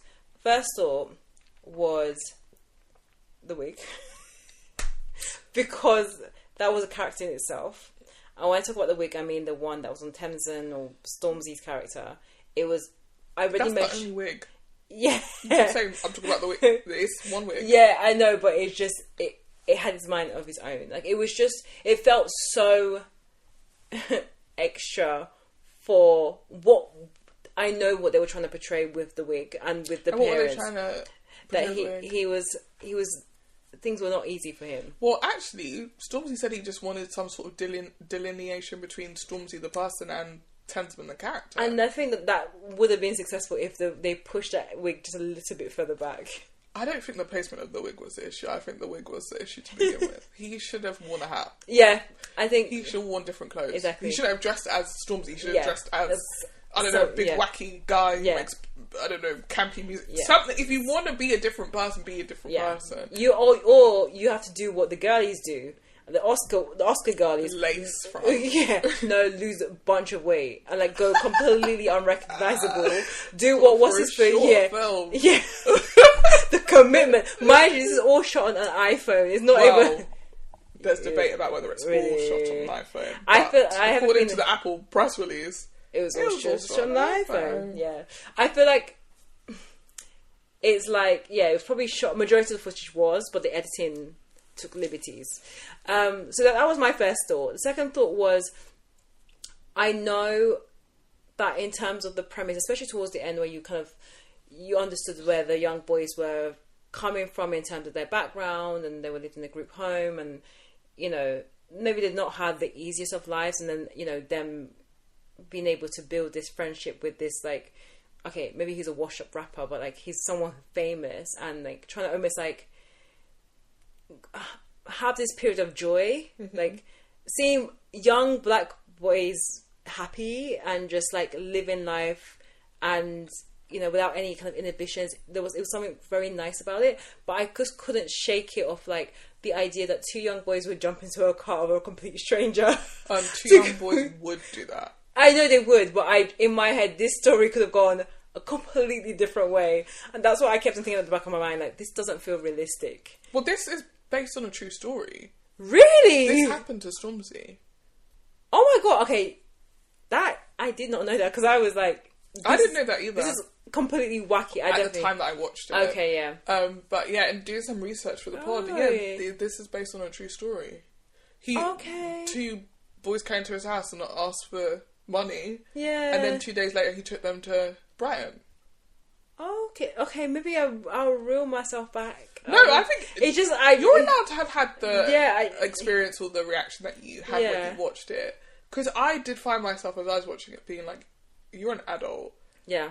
Seeing two kids who are not at school, who should be at school. Yeah. And you're not even the least bit curious as to why they're not at school. And then you're gagged that they're in a group home. I'm like, the group home twist was so obvious. Why are these kids not at school? Like, I feel like sometimes, we've talked about this, like watching certain things at different ages, like the way that you watch them is so different. Like, I think we've talked about this before. Like, the first time I watched Girls, I was like, Jessa is the devil. There's not one good thing about her. She's awful. Then I watched it the second time and I was like, do you know what?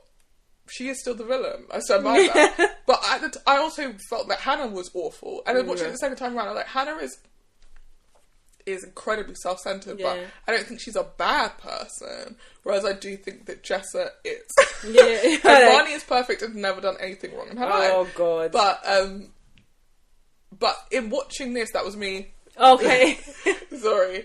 In watching this, I did the responsible adult part of me would have been like, why are you guys not at school? Yeah, same. I would have been asking that even when we got to Brighton and they were having fish and chips. I'm like, so why are you guys not at school? Guys. Where are your parents? Like, you're going Brighton in the middle of a school day. Nobody has called all day. School hasn't called. True. Parents haven't called. It's only now that it's dark out that you're getting phone calls about, oh, you should be home.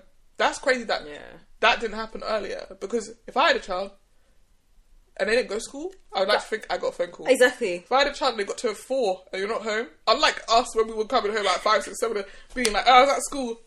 If my child is not in the house at 4, I can't believe we got away with it for so long. It's because we weren't bad kids. That is very true. I really think that's it. If like I had been, I don't even know what I could have been doing as a kid that would have put my parents on a high alert. But they were like, I'm not being funny, she's a massive nerd. I don't think she's up to anything nefarious. She's probably in the library. She really was actually at school, I think. And I was. Yeah. That was my thing that I kept thinking. It's like, why is Stormzy not even remotely curious about the fact that they're out of school? Because I am. And the third thing was like, after I watched it, I was like, cool, but I didn't get much from it. But again, it's a short film and there's only so much you can pack into a 15 20 minute short. So I wasn't expecting like a full meat narrative type of thing, but I don't know, I kind of left with being like, cool, like cute, but that it was a bit meh to me. That was my personal opinion. I found it really charming. Okay. I thought Stormzy was really charming in it. Yeah. I think he is a really charming person actually, and I really enjoyed him and the sort of banter he had with the boys. I think the boys were good as well, and I think the story was meager, but when hearing it's based on something kind of makes sense. Like, the twists and turns you could do in fiction, you're not doing when you're just trying to basically recount something that happened to you. I think the message of it is sweet, and for me, maybe a bit too sweet. Like, it's like, oh, you know, going on this day with these kids has helped me realise I need to get back in the booth. It's like, you are sorry, what you took away from these two boys living in a group home was that you need to make music is crazy. You need to be giving money to charities that look after kids. Fam! Because you're right. You could have been a murderer. You could have been a drug dealer. Who God knows. It's by God's grace that these kids made it to Brighton and back. And you're not thinking, wow, these kids need protecting. You said, let me spit bars. Yeah. And I found that to be a bit eye roll, but I would have found that to be eye roll if anyone did. It's not a Stormzy thing. I think it's incredibly sincere, and I don't always love things that are incredibly sincere, but I feel like he was charming enough, and for a short film, for his first short film, it didn't bother me none. Yeah. What I found interesting post watching it was like asking myself what the purpose of the short film was, right? We know that Stormzy is a musician. We know he has a book imprint at Penguin, I want to say. The Murky books. Yeah. This release of this film coincides with the press release for Murky Films. Yeah. And I think my powers of deduction, having watched the film and also doing some research and seeing, there are maybe 2 reviews of the actual film. Every other article is Stormzy's made a film. Stormzy's launching a film company. Yeah. And he's made a film. And I'm like, oh, this movie is basically... It's a trailer. A teaser. Or a calling card, right? To say, I'm now making stuff. Yeah. And to that end, honestly, it's not as buzzy. Like, how can I explain this? TV is a saturated market. Yeah. Film is a saturated market. I feel like what Stormzy has made is definitely in keeping with his brand, which is telling uplifting stories, perspectives you don't often get to see. But the storytelling wasn't, to me, whoa, this is what we need right now. We don't have people telling stories like this. Yeah. It was actually quite simple. Yeah. And it didn't make me think, oh, thank God Stormzy is making films. Okay. You know? It just made me go, okay, Stormzy's making films. And last week when we talked about it, I had said, like, TV and film are facing money issues at the moment. There are not enough people giving money to make stuff. Yeah. And a pivot from someone like Stormzy into film and TV is like, oh, kind of what you need if you're going to start doing this now, because no one wants to give anyone money. And if they're going to give someone new money, it's going to be someone recognisable. Yeah. And so I don't think it's an accident that he's in the short film. I don't think it's an accident that short film is about a person close to him, like a character close to him, because essentially what people are going to want from Murky Films is something in between what his music provides and whatever the medium of TV and film provides. Nobody... Don't reinvent the wheel. You're a musician. And now you want to make TV. Make TV about musicians. Like, if this film had been like a sci-fi adventure, we would have been like, what the hell? But then he would then have to be like, I've always been interested in sci-fi. But even if he said that, we'd be like, but you're a rapper. Yeah, it's true. You don't even rap about sci-fi. Yeah. I mean, I see this, to your point about it being like a calling card to the industry of, you know, Stormzy's in the filmmaking business. I see this as being like a trailer or a teaser to what Murky Films looks like. Of course, it would be nice, and I can't imagine Stormzy going into the world of acting. I think Murky Films is going to be predominantly him behind the camera, with a lot more other artists, up and coming, you know, not artists, but up and coming actors and actresses, like being the face of his projects. That's how I imagine Murky Films being, but I think it would have been hard for him to have his first project and him not being kind of the face of it. Or I mean, he could have been like the producer or the director. I agree with you. But I think he would have been. You get the buzz to your point, time. of having him front and center, because we've all worked on shows where you have your big name, and your big name is your draw. Like, that's ultimately what it is. So I get why they did this, and to your point, yeah, it was very simple. I mean, perfectly honest, you know, not to sound shady, but when we've talked about like a lot of white creators who create mediocre, and mediocre is accepted. So I'm not saying this is a mediocre film at all, because it wasn't. I think it was just a very simple premise. It's a short film. Again, I'm not expecting anyone to reinvent the wheel, but like we expect and accept this from a lot of white creators. So I wasn't like, I'm not expecting an Oscar award-winning project from him. I think this is more strategic than anything else. 100%. So, but I can't. I don't blame. I don't fault him. And I mentioned in our last pod that I really do admire Stormzy and his entrepreneurial spirit and what he does in terms of just branching out, you know, his brand beyond music, because music ain't paying. Look at Rihanna. Like, she has made more with Fenty than she did as Rihanna the artist. So like, I get why he's doing this, and so it was okay, you know. So in his post about the film and about two things. In his post about the film, he announced that Mercury Films were also working on a powerful drama series, a seminal biopic that promises to leave a cultural mark, a bold animation, and a boundary-pushing new age mockumentary. And so basically what he's saying is like, we have a full slate. I wonder if they have sold any of those things yet. And I wonder if this is one of those things where people are like, we want to see what Stormzy's going to do.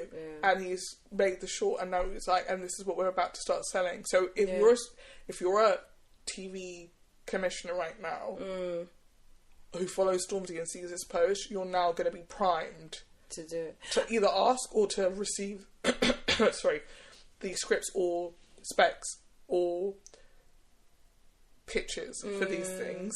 I thought he had a deal with Apple, so I thought some of this would go to Apple TV. He doesn't have a deal with Apple. That's so interesting. So apparently this was done through like Apple marketing, Apple consumer marketing, some like an offshoot of an offshoot, basically. Which is, I don't think necessarily a bad thing, because all of the press says Apple. Yeah, of course. But the assumption was, of course, that this would be on Apple. Yeah. It was on YouTube. The comments are disabled. Oh yeah, I noticed that.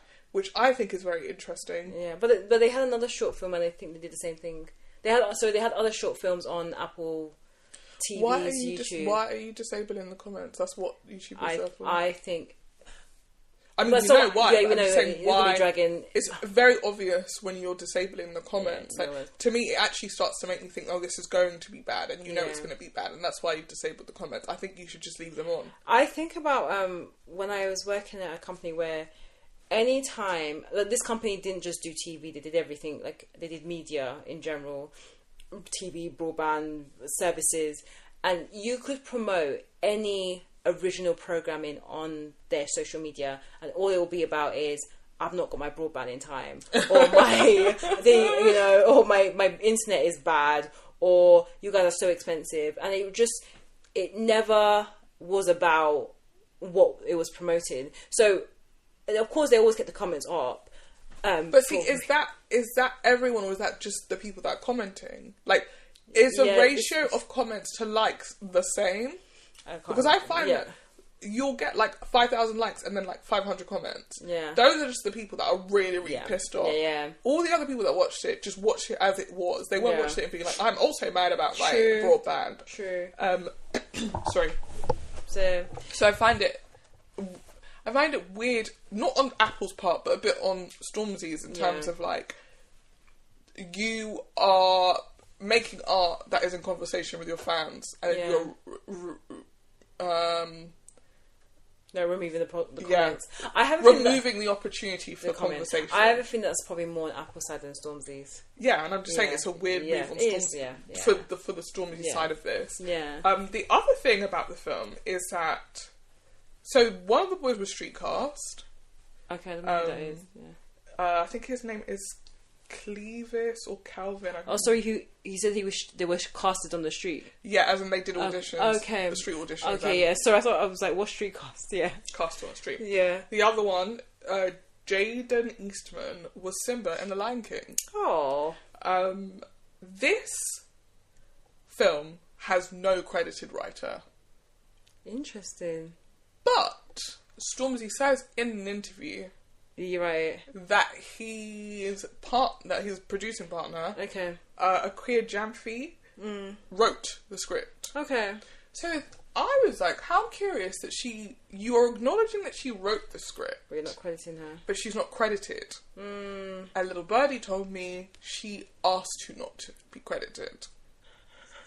And I have worked in television now 8 years. Yeah. And I've never seen anything make it to screen with no writer credit. Yeah. Like, if this is based on a true story that happened to Stormzy. He's obviously recounted it. Even if she's typed it up, but doesn't want the credit for typing it up, why didn't they say story by? Yeah, true. Why didn't they say written by Stormzy then? Yeah. It was weird. I went onto the IMDb page, blank. When I watched credits, blank. I watched credits twice because I was like, oh, maybe I missed it. Went back. Nothing. No writer. No writer was credited, and it's so really strange. Well, if you were gonna go back to your theories of like they may have thought it was bad, like them disabling the comments is one thing, but them not having a writer to credit the film, that is to me a big indication of like, yeah, we did not. So apparently we don't want anything to do with this. Again, this is two birds, a source. A source close to the artist said that she wants to be seen as an exec. Okay. She is the exec producer on the film. Okay. And perhaps refuse the writer credit. Yeah. Because that would confuse... Again, I don't think it's that confusing. Yeah. It is not the done thing, I will say this. Like, it's very rare for you to be an exec producer who has written something. Oh, is that rare? Okay. Unless you are... the writer, director, producer. Exactly. Yeah. You are not like... It is... You don't watch a series unless you are a showrunner like the Shonda Rhimes and the Ryan Murphys of the world, where an EP, someone credited as an EP, has written an episode of the show. Unless they are a writer first and foremost. I'm not gonna be come up from running and being a producer's assistant and whatever, and then suddenly write an episode of TV, and then that episode of TV makes it to air, and I'm also the person who produced the episode of TV. It doesn't work like that. Okay. And it doesn't work like that simply because that's just not what we've done to this point. She could have been the first person. Yeah. I know why we make distinctions, because writing is important on a show. Producing is important on the show. Those are two separate hats, and it's very difficult to wear both at the same time. And that's why we usually separate out those roles. But if, like I just said, it's a 6-episode show and you're writing 1 episode, then it really won't make a difference for you to be wearing your writer hat for that episode and not wearing your writer hat for whatever. And in a short, which is 20 pages of a script, I think, if not less, actually, because everybody says a page a minute, but sometimes it's probably slightly more. So let's say she wrote 15 to 17 pages. Does she need to be... I don't think you're on set in the same way as a writer when it's a film and it's a short film. Like, you're not making edits last minute. If you're making edits last minute, it's like, change it. I don't care. But I thought that was a really interesting... Yeah. Well, we'll have to wait and see what else comes from... Anything else from your source before I... Nothing else from my source, but I do think it is just a calling card. And honestly, I do think that it's a very interesting calling card. In terms of what we can expect Stormzy to make. Yeah. And going back to those descriptions of powerful drama series, seminal biopic, I'm like, okay, lower your expectations. Yeah. Do you know what my head was giving? Supercell. Yeah, I don't know why it was my first. It's the wig. Yeah. It's actually the wig. It's a wig. If he hadn't worn that wig, I wouldn't be thinking of Supercell. Honestly. And in the seminal biopic, I'm thinking it's going to be about So Solid Crew. Ooh. Or Roll Deep. Okay. Like a seminal biopic that promises to leave a cultural mark.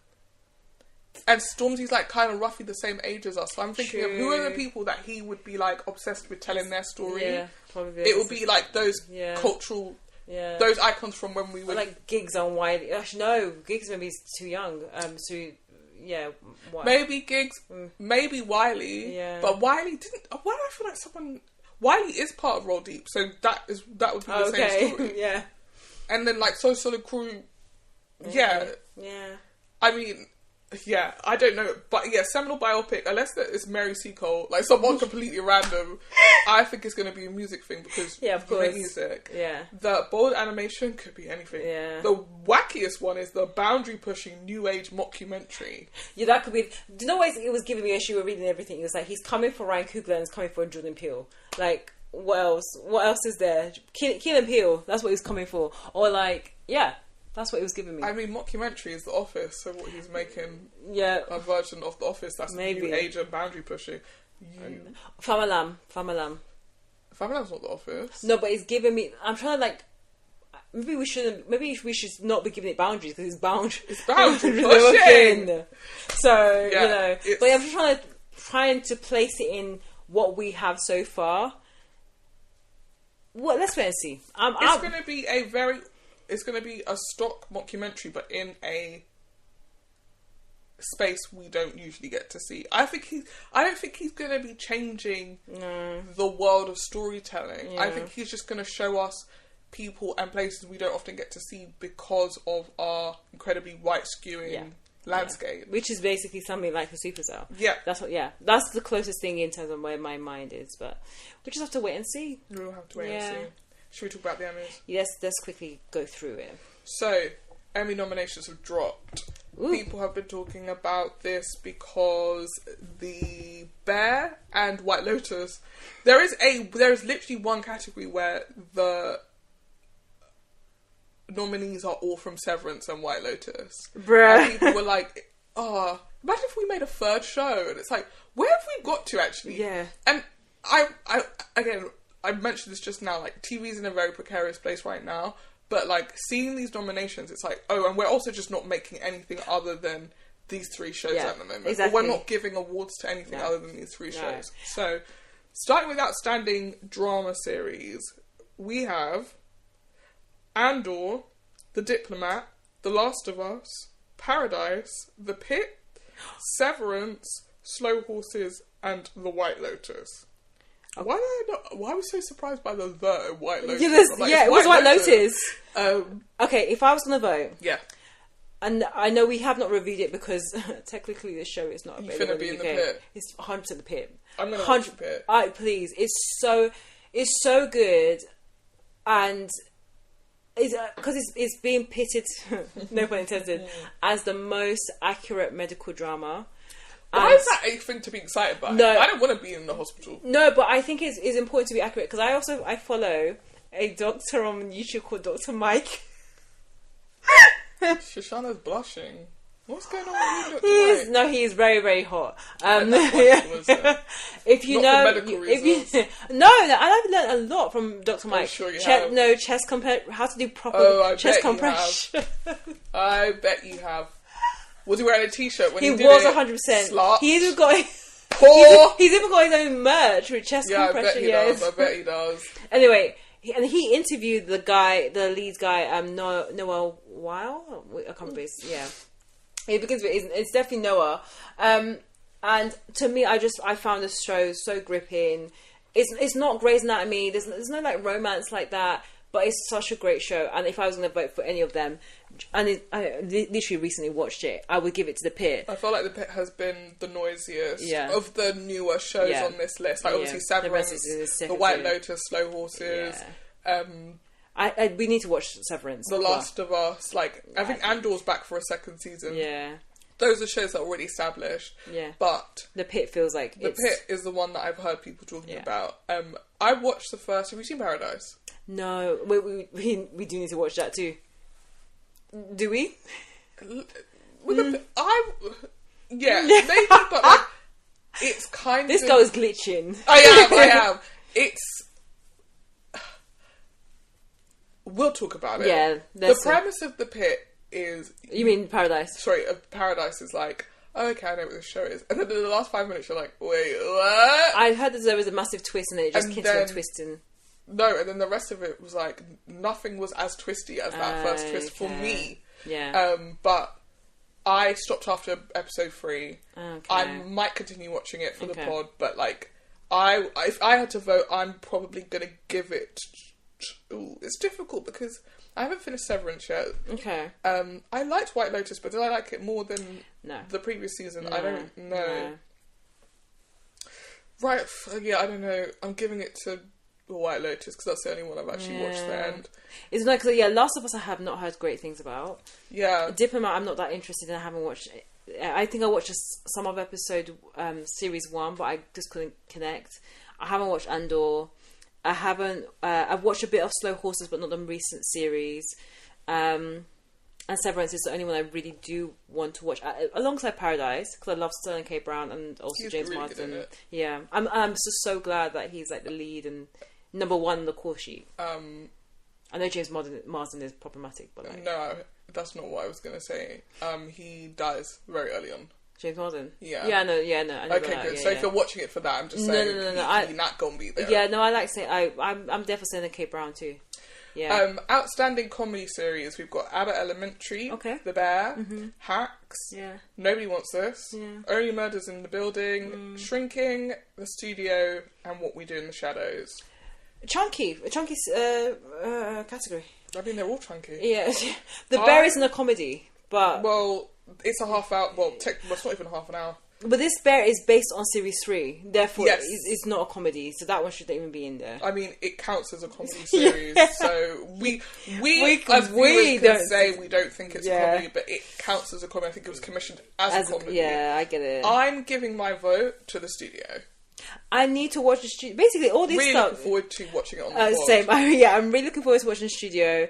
But based on what I've watched, I would give... Oh, actually, Nobody Wants This was actually... I don't think it was like super funny, but it was like refreshing. So maybe I'll give it to Nobody Wants This. I did also like Abbott Elementary. I love Abbott Elementary. Yeah. I don't know. I think for me, I would rather these votes go to a newcomer. True. Unless Abbott Elementary's never won before. Yeah. I think give it to a newcomer. Like, I don't think it goes to The Bear. The Bear maintaining the standard of The Bear does not mean that it should get an award unless it's better than every other show, and I don't think it is better than every other show here. No, definitely not that season. It will probably go to Hacks, because I've heard... Like, people who love Hacks and say it's as good, if not better, every season. So I think it will likely go to Hacks or The Studio because it's new. Yeah, I've heard great things about The Studio. I definitely want to watch it. Outstanding limited or anthology series. Okay. Adolescence, Black Mirror, Dying for Sex, Monsters, the Lyle and Eric Menendez story, and The Penguin. I'm going to give it to Adolescence for obvious reasons. I'm going to give it... What are the obvious reasons? I think it was groundbreaking. I think you should have said that. You're acting like everybody thought it was groundbreaking. You said that like we've all talked about how much we loved Adolescence. Listen to our review. No, I will give it to Adolescence because it was definitely groundbreaking. And I think for a limited series, please do not come back for series 2. I think it outshines majority of the options on the list. The only ones I haven't watched is Dying for Sex or The Penguin, but I heard great things about Dying for Sex. I heard great things about The Penguin. So okay. Yeah. I've only seen 2.5 of these. Yeah, same. And I don't think this season of Black Mirror is nearly as good as any. So I don't know if this Black Mirror is about the last one, but the last one was like 2 years ago.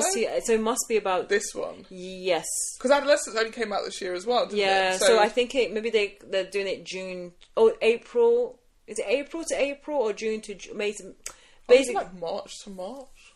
I don't know. But when did Black Mirror come out? March, I feel like. Okay, maybe it was that. But when did March, Adolescence come out later? No, it came out before. Okay, so maybe it's March. Okay. Adolescence probably gonna get my vote. Monsters shouldn't be on the list, but you know. Why not? I didn't like your Jerry.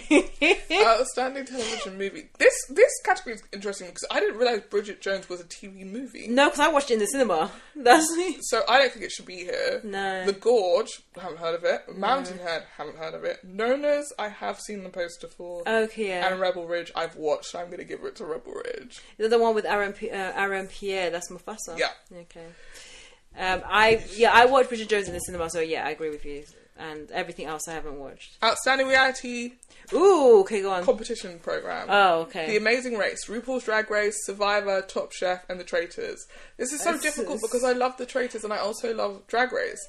I've not watched any of. Race. Okay, I've not watched any of them on the list apart from like one episode that I watched at your house. She's seen one episode of Drag Race, which I don't even think is part of the running. So yeah, No, it is not a regular. I'll give that to you. Outstanding talk series. The Daily Show, Jimmy Kimmel Live, and The Late Show with Stephen Colbert. R.I.P. to Stephen Colbert, man. I'm going to say Stephen Colbert. I like him the most of all of the people. Stephen Colbert is not dead. R.I.P. to The Late Show with Stephen Colbert. We can talk about that on another day. I like him the most of the guys. I used to really like Jimmy Fallon when he did The Late Show. I don't like the show that he does now. Yeah. I don't really connect with any of them. I used to watch The Daily Show because, you know, my love. You're saying The Daily Show? No, but I don't watch any of them. So Pick one. I like Stephen Colbert. He's, you know. Outstanding script variety series. Last Week Tonight with John Oliver and Saturday Night Live. I think Saturday Night Live has really upped his game. This is his 50th year, so I'll give it to Saturday Night Live. Name a sketch from the show that you love. Me, everyone knows. Domingo. My favourite sketch, I'm just not even going to ask any more questions about that. My favourite sketch this year has been when Bad Bunny was hosting, and I can't remember what the name of the guys is, but basically he wants to remake Shrek. Oh yeah. And then at the end, he's like, I've never seen Shrek before. I thought that was really funny. Yeah, I love that he turned up in costume. Yeah. I love the little sad face he makes when he's a funny guy, Yeah, he's great. I love him. Yeah. Outstanding Variety Special. Okay. The Apple Music Super Bowl. Sorry, I can't even read this number. 20. What is L again? 100. No. No, it's 50. Is it 50? Okay. I think it might be 50. What X is 10. What is L in numeral? I is 9. 1X would be 9. So 59. 50. Yeah. 59th. Come on now. Yeah. They teach me Latin for nothing. The 59th halftime show. And they couldn't just write 59. That was crazy that they It is wild. Halftime show starring Kendrick Lamar. Okay. Beyonce Bowl. Okay. The Oscars. SNL the anniversary 50 the anniversary special, and then SNL 50 the homecoming concert. What was that? Oh, maybe they did the documentary. They did the documentary and then they did the actual live. Beyonce played a concert at SNL, and that's why it's called the SNL homecoming concert. Yeah. That's for my Beehive Come girlies. on, you get it. I'm gonna give it to Beyonce Bowl. I'm gonna give it to Kendrick. Okay, let's see. Outstanding Variety Special. We might not know these because we're not American, but Adam Sandler, Ali Wong, Bill Burr, Conan O'Brien, Sarah Silverman, your friend Nate Bargatze. I've not watched a single one. I don't know what that is. So Outstanding Game Show. Yeah, let's skip. Celebrity Family Feud. Okay, these are like American ones. Yes, that we the don't Americans. care about Sorry. American. Okay, let's move on. Let me see where we're at. Outstanding Lead Actress in a Drama Series. Go on. Kathy Bates in Matlock, Sharon Horgan in Bad Sisters, Brett Lower in Severance. I don't know why I said that like that. Oh my god. In Severance. Bella Ramsey in The Last of Us, and Kerry Russell in The Diplomat. I don't know any of them. Let's move on because I've not watched a single one. Outstanding lead actor in a drama series: Sterling K. Brown in Paradise, Gary Oldman, Slow Horses, Pedro Pascal, The Last of Us, Adam Scott, Severance, Noah Weil, The Pit. Just because I watched it, Noah Weil, The Pit. I will give it to Sterling K. Brown because that's the one I've watched. Yeah. I haven't finished. I would also love to see Sterling K. Brown win. Yeah. Or Pedro. My love. I don't think he does fantastic work. I know. Sorry. I know. Outstanding lead actress in a comedy series. Uzo Aduba in The Residence, which has been cancelled, by the way. I know. The joke. Absolute joke of it. Did really well for them as well. Kristen Bell, Nobody Wants This, which is her first ever Emmy nomination, by the way. What? Not even Veronica Mars? Not even for The Good Place. Fam. Quinta Brunson, Abbott Elementary, Io Debris, The Bear, Jean Smart, Hacks. I just love that there's 3 black women in this category. Jean Smart and Quinta have both won. Okay. I would... hasn't Io won? No. Kristen Bell's never been nominated before, which makes me think she might win. Yeah, maybe. I would love Io to win, but I think it's not Io not or Kristen or Jean Smart, to be honest. Yeah. For season 3... Anyway, we're going to talk about The Bear soon. Outstanding lead actor in a comedy series. Adam Brody, Nobody Wants This. Seth Rogen, Studio. Jason Segel, Shrinking. Martin Short, Only Murders in the Building. Jeremy Allen White, The Bear. I do not think it's fair. Sorry, this is the only thing where I do see the comedy listing insane. Yeah. To put Jeremy Allen White against Seth Rogen, who's doing a bunch of pratfalls and physical comedy in the studio. Did they even put Richie's character in... I don't know what his real name is. In this one because he's the funny one. Moss, yeah. Even Moss. But he's not the lead. Yeah, true. So he'll be supporting, isn't it? Outstanding lead actress in limited or anthology. We've got Cate Blanchett, Megan Fahey, Rashida Jones. Insane.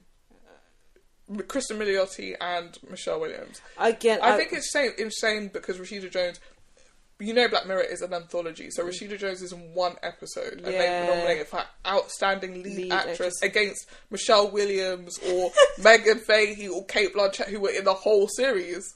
I mean, she did it. I mean, each episode of Black Mirror is a film. I'm going to give it to Rashida. Because out of all the episodes, that was one of my favourite. Actually, to be perfectly honest, I would give it to Tracy Ellis Ross. I would give it to Tracy Ellis Ross, but she's not the lead. No, she's a great supporting actress. Maybe she'll be in supporting. Lead male in a limited series. We've got Colin Farrell, Stephen Graham. It's going to go to him. Jake Gyllenhaal. That show sucked. Brian Tyree Henry. Season 1 or season 2? It's only only one's I like Jake Gyllenhaal in Presumed Innocence. I like Jake Gyllenhaal. I don't like the show. Yeah. Brian Tyree Henry in Dope Thief, and Cooper Cock in Monsters. I really think that the guy from Monsters does such a good job. Oh yeah, he is incredible in that show. The two brothers are incredible in that show. The show itself is terrible. I think he absolutely deserves a nomination. I'd be happy if he won. I'd be happy if they were the only people that won from the show. Like, I would be happy if the show didn't win another award but that. I agree. I haven't seen The Penguin. Obviously, Stephen Graham. I want Stephen Graham to get it because he is the hardest working black man in the industry in the UK. And I want him to get his credit, fam.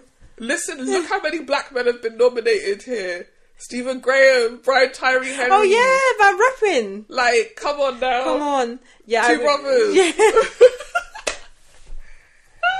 Fam, it was only you that told me that he was mixed race. Oh yeah, his grand... No, his dad was mixed race. Oh yeah, his dad is mixed race. He's mixed race. He's mixed race, yeah. He is a black man. Yeah. Stop, guys! Stop. I want to see him in every single Black History Month. We really do. No, we don't celebrate our black artists enough. No, we should. Number one. Yeah, doing great. Yeah. Outstanding supporting actress in a drama series. We've got Patricia Arquette in Severance, Carrie Coon in The White Lotus, Catherine Lanasa in The Pit, Julianne Nicholson in Paradise, Parker Posey in The White Lotus, Natasha Rothwell in The White Lotus, Amy Lee Wood in The White Lotus. Oh, is this the one you were saying there's one category which is just White Lotus? Oh wait, no, the next one's coming up. This is not even the one.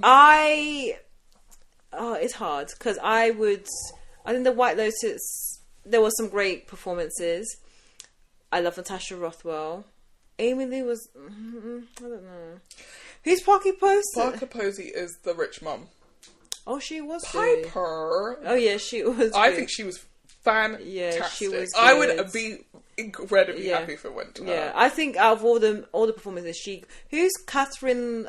She's at the Carrie Coon is the friend who sleeps with the guy. You know, in the group of friends. Oh yes. Yeah, she's very good in it too. I think the mother gets it for me. Yeah, I agree. Yeah. Okay. Outstanding supporting actor in a drama series, we've got Zach Cherry from Severance, Walter Goggins from The White Lotus, Jason Isaacs from The White Lotus, James Marsden from Paradise, Sam Rockwell from The White Lotus, Jamal Tillman from Severance, and John Turturro from Severance. Wait, hold up. Sam Rockwell, the guy from the scene in the... For that alone, give him the award. Give him the award now! Fam was in one scene and he's been nominated. Give him the award. Give him the award. Because also it was one of the most memorable. Between him and Walter Goggins for that scene alone, they should draw. They should give it to both of them. Because the scene wouldn't work without Walter Goggins' reactions. Yeah, and we wouldn't without Sam Rockwell's line reads. Yeah, we wouldn't. We wouldn't. Yeah, we wouldn't. I doubt they would win, but I actually would give it to them just for that. The fact that they've been nominated for one scene alone. I'd give it to them. Love John Turturro. I'd be happy if he gets it, even though he should have actually voted for... Is he the black guy, the one with the orchestra? No, that's Tramell Tillman. Okay. John Turturro is the guy from The Night Of. Oh, yes. I love him, and I don't think he got enough praise for that show. I don't think him or Irizarry got enough praise for that show. When I say The Night Of is one of the shows that really altered... Made me be like, this is what I want to do. Yeah. I want to make really, TV. I want to make TV. It was that, because I always say that every year there's one show that will make me stay up to the early hours in the morning because I cannot finish it. This is before Netflix and the binge culture. Yeah. And that The Night Of was pirating. Yeah. Yeah, it was. It was pirated TV that made me go, this is too good. The Night Of is, yeah. Outstanding supporting actress in a comedy series. We've got Elisa Colonzias from The Bear, Tina. Yeah. Hannah Einbinder from Hacks, Catherine Harm, The Studio, Janelle James, Abbott Elementary, Ava, Catherine O'Hara, The Studio, Cheryl Lee Ralph, Abbott Elementary, and Jessica Williams from Shrinking. Oh, I'm glad she was nominated. So 3 black women, which is Go on! Yeah. Who would I give it to? I've only watched Abbott and The Bear, sorry. And I haven't watched the latest season of Shrinking. I think I only watched it really after we, from our pod. I really love Ava in Abbott Elementary. I want to give it to her. Yeah. Her or Cheryl Lee Ralph, to be honest. Like, they really make that show. And I think that Ava has a really great, interesting character arc in this season. With her being fired, nose pun, and also her relationship with that hot guy. I can't remember what his name is. Ava got fired. Okay, so I've just spoiled something. Sorry. What the fuck are you talking about? You haven't watched the rest of the season. I have. She got fired. No, she didn't. Okay, I need to go back. Yeah, you go back and watch it, because she 100% got fired. But I did like her dating that hot guy. Yeah, that guy. Beautiful man. Gorgeous. Yeah. Outstanding supporting actor in a comedy series. Go on. Ike Barinholtz in The Studio. Coleman Domingo, The Four Seasons. Harrison Ford, Shrinking. Jeff Hiller, Somebody, Somewhere. Eben Moss Bachrach, which we looked up how to say this guy's name and I'm still saying it wrong. The Bear. Desi the Bear. Desi. Michael Urie, Shrinking. And Bowen Yang, Saturday Night Live. Random. The only person from SNL. From SNL. They should be giving it to that. The small boy, the small Latin boy. What's his name again? Domingo. The small Latin boy is crazy. But I may have to that out. Domingo, Saturday Night Live. Oh, I know him. He's cute. He's part of this small. You cannot say the small Latin boy. He's a man. I'm gonna cut that out because crazy. I'm gonna cut that out. But let me just get his name first so I can fit it in. What's the boy's name? Stop calling him a boy. He's a man. Marcelo Hernandez. Small Latin boy. Him, yeah. He's part of the small and cute crew. I think that this should go to Ike Barinholtz. Who's he? Ike Barinholtz is in The Studio. Okay, I need to watch that. And he was in The Mindy Project. Which one? Oh wait, you mean the her No, her the nurse. Oh yeah, him. Yeah. What was I gonna say? Although I also like love Bowen Yang. I love him as a person. Yeah, I think Carmen Domingo in this category is interesting because I feel like he was just playing himself. I haven't watched the full season, so I don't know. Wait, hold on. What are we talking about? Desi's here, and we're gonna. I was gonna say Desi, but again, I'm kind of scratching the bear from this whole list because it's season 3. No, but he is actually a comedy actor, so give it to him. Yeah. If it doesn't go to him, give it to Ivy Barinholtz. Yeah. Outstanding supporting actress in a comedy. No, in a limited or anthology series, we've got Erin Doherty from Adolescence, Ruth Negga from Presumed Innocent, Deirdre O'Connell, The Penguin, Chloe Sevigny from Monster, Jenny Slate from Dying for Sex, and Christine Tramarco from Adolescence. Who was that? The mum. Maybe. There's only one other woman in the show. But Erin Doherty is the therapist. Yeah, I know her, but what about the cop that was with? Nah. Yeah, I was like, I hope it's not her. Tramarco. And I know what that woman's name is, and it's not Christine Tramarco. Yeah, it's the mum. Yeah, I would give it to Erin Doherty. So. Oh yeah, either Erin or Ruth Negga. Yeah, Ruth Negga's great. Yeah, she was really good in Presumed Innocent. Outstanding supporting actor in a limited, we've got Javier Bardem for Monsters, Bill Camp for Presumed Innocent, Owen Cooper, Adolescent, Rob Delaney, Dying for Sex, Peter Sarsgaard, Presumed Innocent, and Ashley Walters from Adolescent. I'm just so happy to see Ashley Walters on this list. I'm so Ashley D. You think Ashley... Does anybody legitimately think Ashley Waters did something we've never seen him do? No, absolutely did not. But again, these are Americans that voted, and him with his black British accent, they're like, wow, acting. So it's probably going to be Owen Cooper.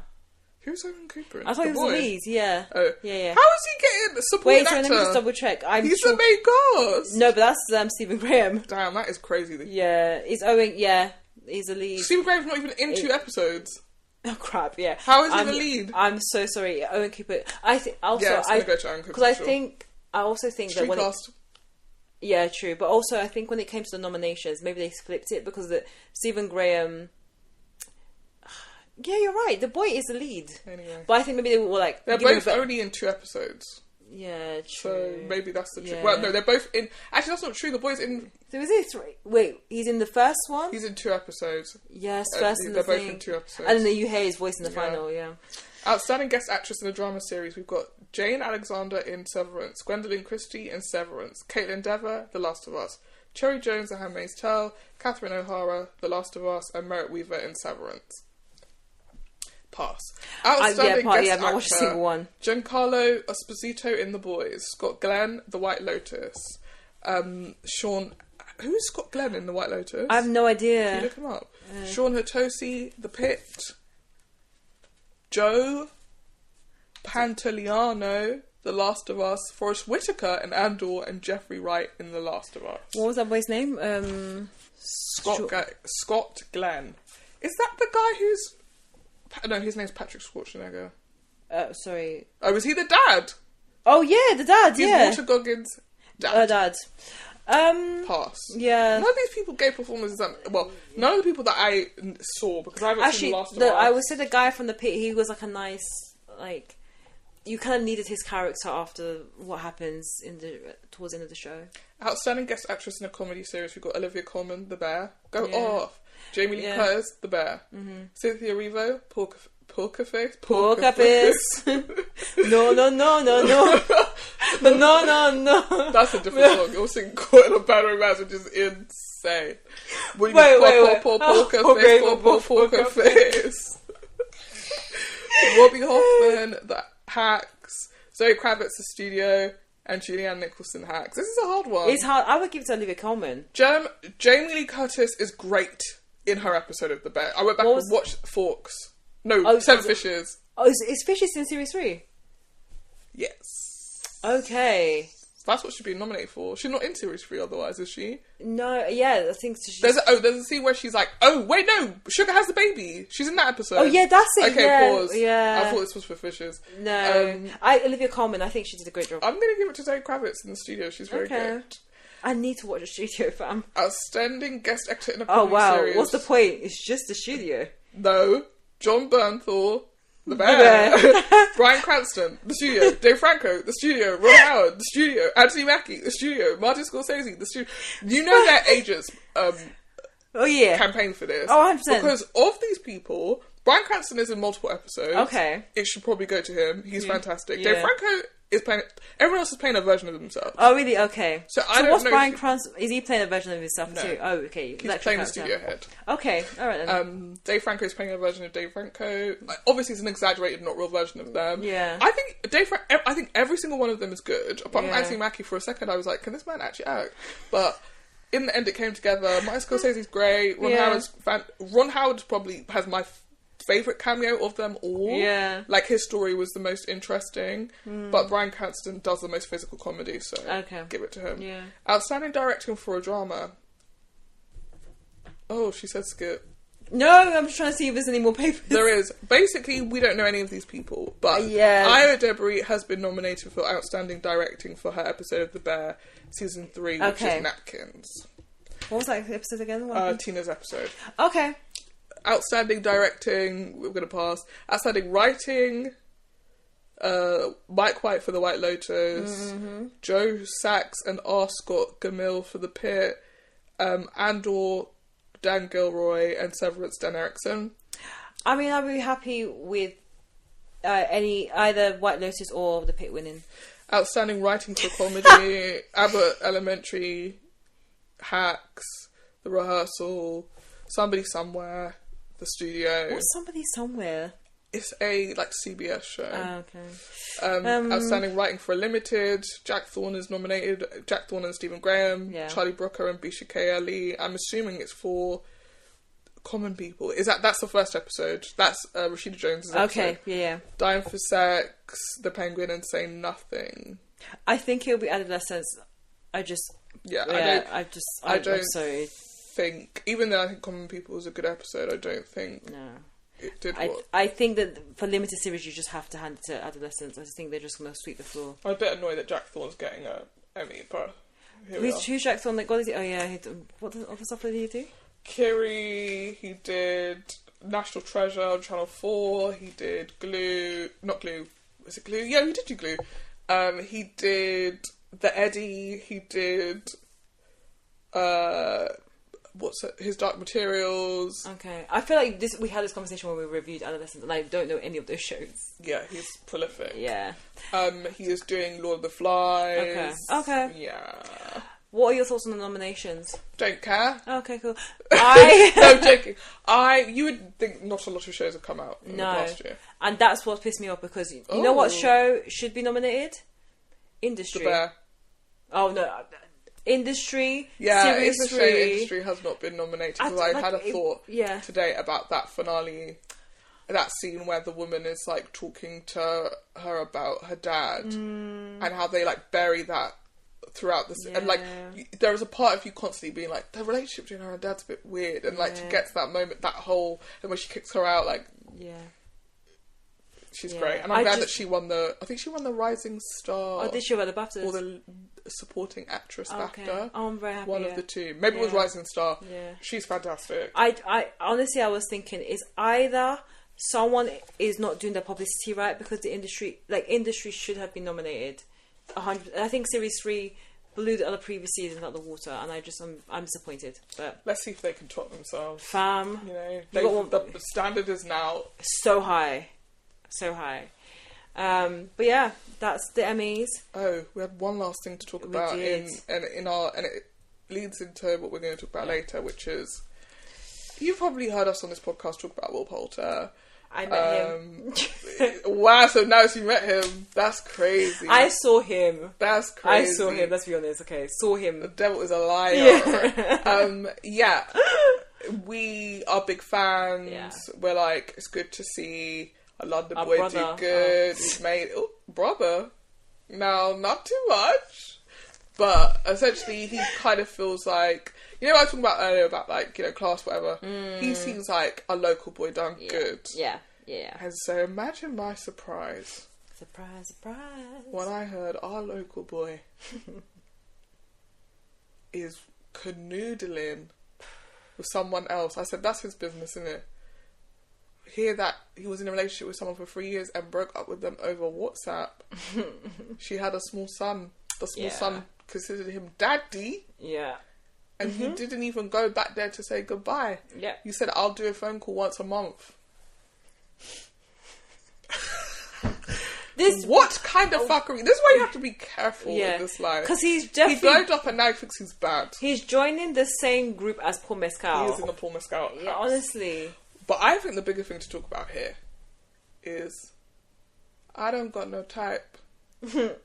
Bad bitches is the only thing that I like. That man has a type. He has a type. He has a type.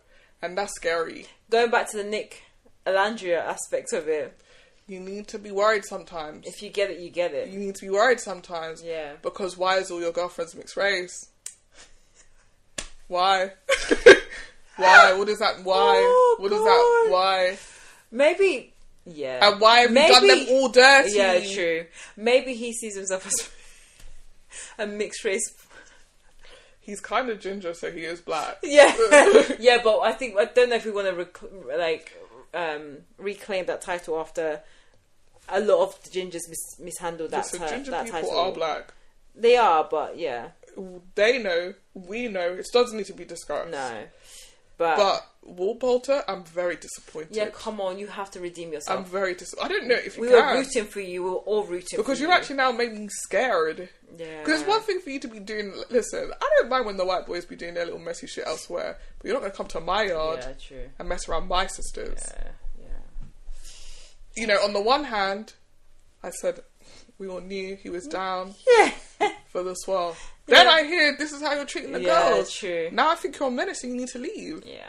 You need to leave the cookout. We've never actually disinvited someone. Yeah, exactly. You've got to go, I think. Because you were great with the candy, you could catch a wine. But you're going too far now. You've had too much Ray and nephews. You're trying to dance with grandma. It's inappropriate at this point. We need you to leave. Yeah, you gotta go. You've been pulling people's hair, asking them if it's a weave. You've got to go. Yeah, fam. You've got to go. Fam.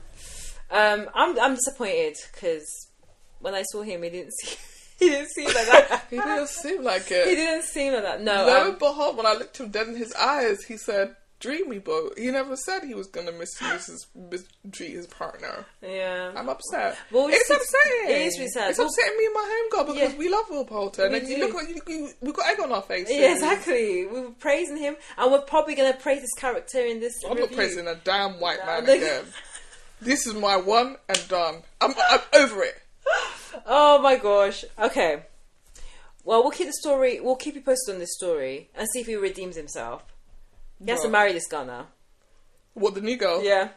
I'm telling you, he's not finished. He said, I'm not going to be done until I kiss every mixed race girl in this country. Why mixed race? I'm going to kiss every mixed race girl I come in contact with. Well, smooch for you, smooch for you. Yeah, let's keep our eye on this one. Got to be. I'm telling you, just have to be careful. Every time I see Will Poulter's face, he has such a baby face. Like, the baby face never left. It's what would have happened if Zac Efron didn't touch his face. And I know I said this at the season 3 review, but I still believe it. I don't know why Zac Efron is catching strays. He didn't do nothing today. He's like, why am I in it? Because Zac Efron had a baby face, and if you followed his career, there was a time when he was baby face, then bang, surgery. He fell and he hit his face on a table. And then what happened now? Because the Abby tape is there to fall on to get his face now. Stop. Okay, we're done. Let's move on. That's somebody's grandson. Have some respect. Let's move on. We are now moving on from Will Poulter to Luca. I don't even know what his name was, so that is a good reminder. I was literally going to be like, who? Who the hell is that? No, we're going to now enter the world. Time to talk about the bear. The bear. We're going to talk about waste our time on any bad white boys. Time to talk about the good ones. Are they good? Let's chat. There are boys. Yeah, boys. That's the most important thing. So, season 4 of The Bear came back with a fizz and a crack. Thank God. Not a lot of fanfare online. I was a bit worried. I'm not gonna lie. I feel like maybe people have lost interest in the series. I think series 3 was such a damper. There was so much fire around the series after series 1 and 2, and series 3 just went with a wet blanket and just covered all the flames for it. Yeah. And so when series 4 came out, I don't think there was little fanfare, but also, like, I agree with you, not much excitement, because I can't do another season of what we got in series 3. So I went into it, I was a bit nervous, watched the first episode, and I said, oh, we're back. Yeah. And that is how I felt the whole season, to be honest. I said, we're back. Like, we're back. This is the show that I love. This is the show that I know. There's some worlds that I really enjoy going back into, and the Bear is definitely I love these characters. I love this restaurant. Like, I'm invested in this restaurant. I want it to succeed. Yeah. I don't want any of them to lose their jobs. I love all of them. Ibra, like, turning the beef stand into, like, a franchise. I'm so proud of him. I'm so proud of the team. I want them to succeed. Yeah. And this season, we have these are our main conflicts. Yeah. They have a set amount of time to get out of the red. Mm-hmm. And that involves Kami not changing the menu every day. Crazy. Cutting back on staff. Yeah. Making sure the place is full all the time. Will they be able to get out of the red in time? That is conflict number 1. The second conflict is from the last season. Obviously, in the previous season, someone approached Sid and said, I'm about to start my own restaurant. Let's have a conversation. At the same time, obviously, why do I keep saying obviously? At the same time, Kami has presented the contract or the deal for the restaurant to Sid. Yeah. And she knows if she signs that, she's locked into this thing. Yeah. So she hasn't signed that. She's keeping her options open. What is Sid going to decide? Yeah. And then the third conflict is something is up with Kami. And I feel like something is up with Kami throughout the season. Anyone who got to the final episode and was like, where did this come from? Was like, he's been showing signs of it throughout. Small seeds. He's different. Yeah. And what that, I think for Sid in particular, but for fans of the show, I think what we were hoping is that, like, Kami would be different and that would make the restaurant better and everyone would be in the restaurant still and everything would be great. But actually, rewatching the finale, I was like, the natural progression for someone like him, who has come to realise that he has no sense of identity outside of restaurants, period, means he has to step away from this space. And so what is brewing under the surface throughout the season is Kami is starting to, I guess, be more curious or interested in building his life outside of the restaurant. He reconnects with his mum. We see that in Girlie. Oh, the Claire Bear. Stop trying to make Claire Bear it. Like, stop trying to make it happen. Stop trying to make it fetch. It ain't fetch. The one thing I'll say about the Claire Bear thing, because I even want to talk about it. I knew you were, because I was going to bring up. My eyes rolled back into my head. Yeah. But it's the fact that everybody on the show, in the world of the show, is like, Claire's perfect. Claire's so beautiful. Claire's this, that. And then every time she's there, I'm like, this girl mid as hell. Same. Stop trying to sell me on the fact that Claire is it. Claire is fine. Yeah, but that's it. Just fine. But maybe to his point, like that scene under the table, which I know we'll talk about, he said his fear is the opposite of chaos. Yeah. Which is peace. And Claire provides peace. However, she didn't calm him down off that panic attack. No. She said peace. Yeah, she did say peace. Deuces. Out. Deuces, that's what she said. If you watch the Fishes episode as well, which is from, I think, a year or two before his brother hits the hay. Yeah. Oh, wow. I don't know why I thought to say commit suicide would be bad. Commit suicide. Yeah. Him and, his brother, what's his brother's name again? Rich. No. Rich. Mark, is it Mark? No, it's not Mark. Marky Mark? No. Sugar and Michael. Yeah. Mikey. That was Mikey and Richie. What was his name? Mikey, Richie, Carmen. Yeah. They saw Claire at the supermarket and they tell her that Kami has a crush on her. Yeah. So they try and set this up as he's kind of always liked her. Yeah. And it was actually quite a big deal for him to get to be with her. And then he basically dashed it all on the rocks. But she also helps dash it on the rocks. And that's why I find even in season 4, like, the attitude towards it is like he did something really awful to her. Yeah. Like, he told her to fuck off, but okay, cool. Worse things have happened. I know that sounds crazy, and I'm defending my boy, because I am defending my boy. Yeah, but if a guy told you to do that, would you come back? I'd be like, are you having a mental health episode? Because it's he was. night and day. He was having that. So you can tell when someone is like telling you to fuck off because that's what they're like, and when someone's telling you to fuck off because they're freaking out. Yeah. And as a doctor, you would think she would know. And she said, "Oh my god!" And then she left, and hasn't seen him since. Yeah. Airing calls and this, that, and that. And then talking to all of my mates. Yeah, true. You obviously want me back. Like, that's stop. why I was like, why are you here? You're at the wedding. You're at the... Actually, maybe they're friends. But actually, why? They're not listening. I was so confused. They forced it. Yeah, she was at the wedding. She was at the hospital with the... Sid's dad has a heart attack. And in a hospital with 1 billion people in it. The only person she bumps into is Claire. When I saw that, I was like, oh, you're really trying to make her happen. You're forcing it. You really are. You're ruining it, actually. Yeah, you're ruining it bringing her, because nobody wants to see her. Yeah. Nobody cares about that romance. And I would like to meet someone who genuinely is like, I'm invested in the relationship between Claire and Carmi. No one cares about that. And I was trying to scratch my head, like, does the Bear have an issue with writing romance? No, they don't. Because they've been able to create this little slow burn between Richie and Jess. Is her name? The girl. I don't know what her name is. You better look it up. I don't know why you looked at me when you said that. The Bear, Richie, and woman. No, Richie woman. No. What's the name of the woman? Jessica, yeah, sorry. I'm going to keep that in. We're able to build that slow burn with Richie and Jessica. Get it right. Yep. And and also, and we'll talk about this, Sid and Luca. You're forcing it. Huh? You're forcing it. How dare you? Because there is they have one look at each other this season. No. What's going on? They've not been on one day. They did not do one smooth. No. There is more between Carmi and Sid. No, okay.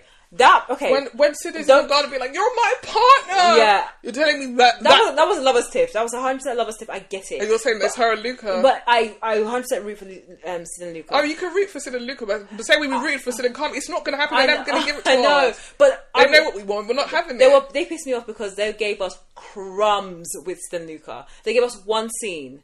Where they were Bear in mind, these people work in a restaurant together, and they have one scene, where she's like, "Hey," and he's like, trying to do cut chives or cut peas or whatever.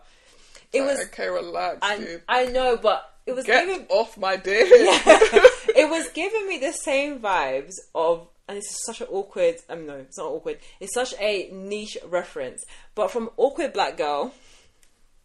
When Black J and White J meet for I think it's the first time or the only time. Yeah. And he says oh, you're J and I'm J, we're Dynamite. Yeah. It gave me that, it reminded me of that. Says it again. Dynamite.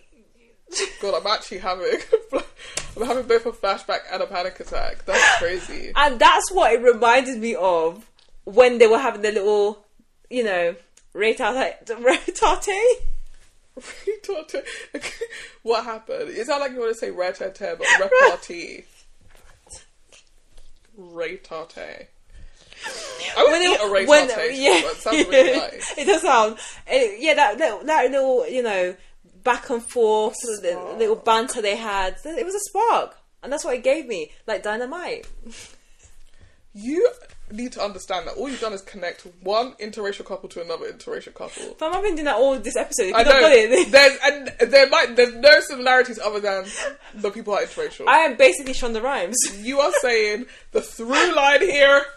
No, I don't think it's the swirl. It's not just the swirl part of it. I think it's the connection. But that's just Sid. Because remember, in the first season, her and Marcus were like, oh, what's going on between her and Marcus? I'm gonna disagree because my girl's pitch went high. Go and compare a scene with Sid and You're Richie. not learning. You're not learning. Sid and Marcus versus Sid and Luca. I feel my like girl went, you need to understand is Luca. we're more likely to get a Sid and Richie than we're ever going to get Sid and Luca, No. or Sid and Marcus, or Sid and Kami. FX Took her to the wedding. Yeah, I know, but FX posted the scene with Sid and Luca. Wow, she's been doing her big research. She's been doing the big one. But Wow, you did research. sister. I'm doing my own research. I'm sure. I'm looking at how they're marketing it, and they are telling us this is not an illusion. They're not going to give it to us. They're not going to give Let's it to wait. us. Season 5. Look, Will Poulter's character has to get bigger.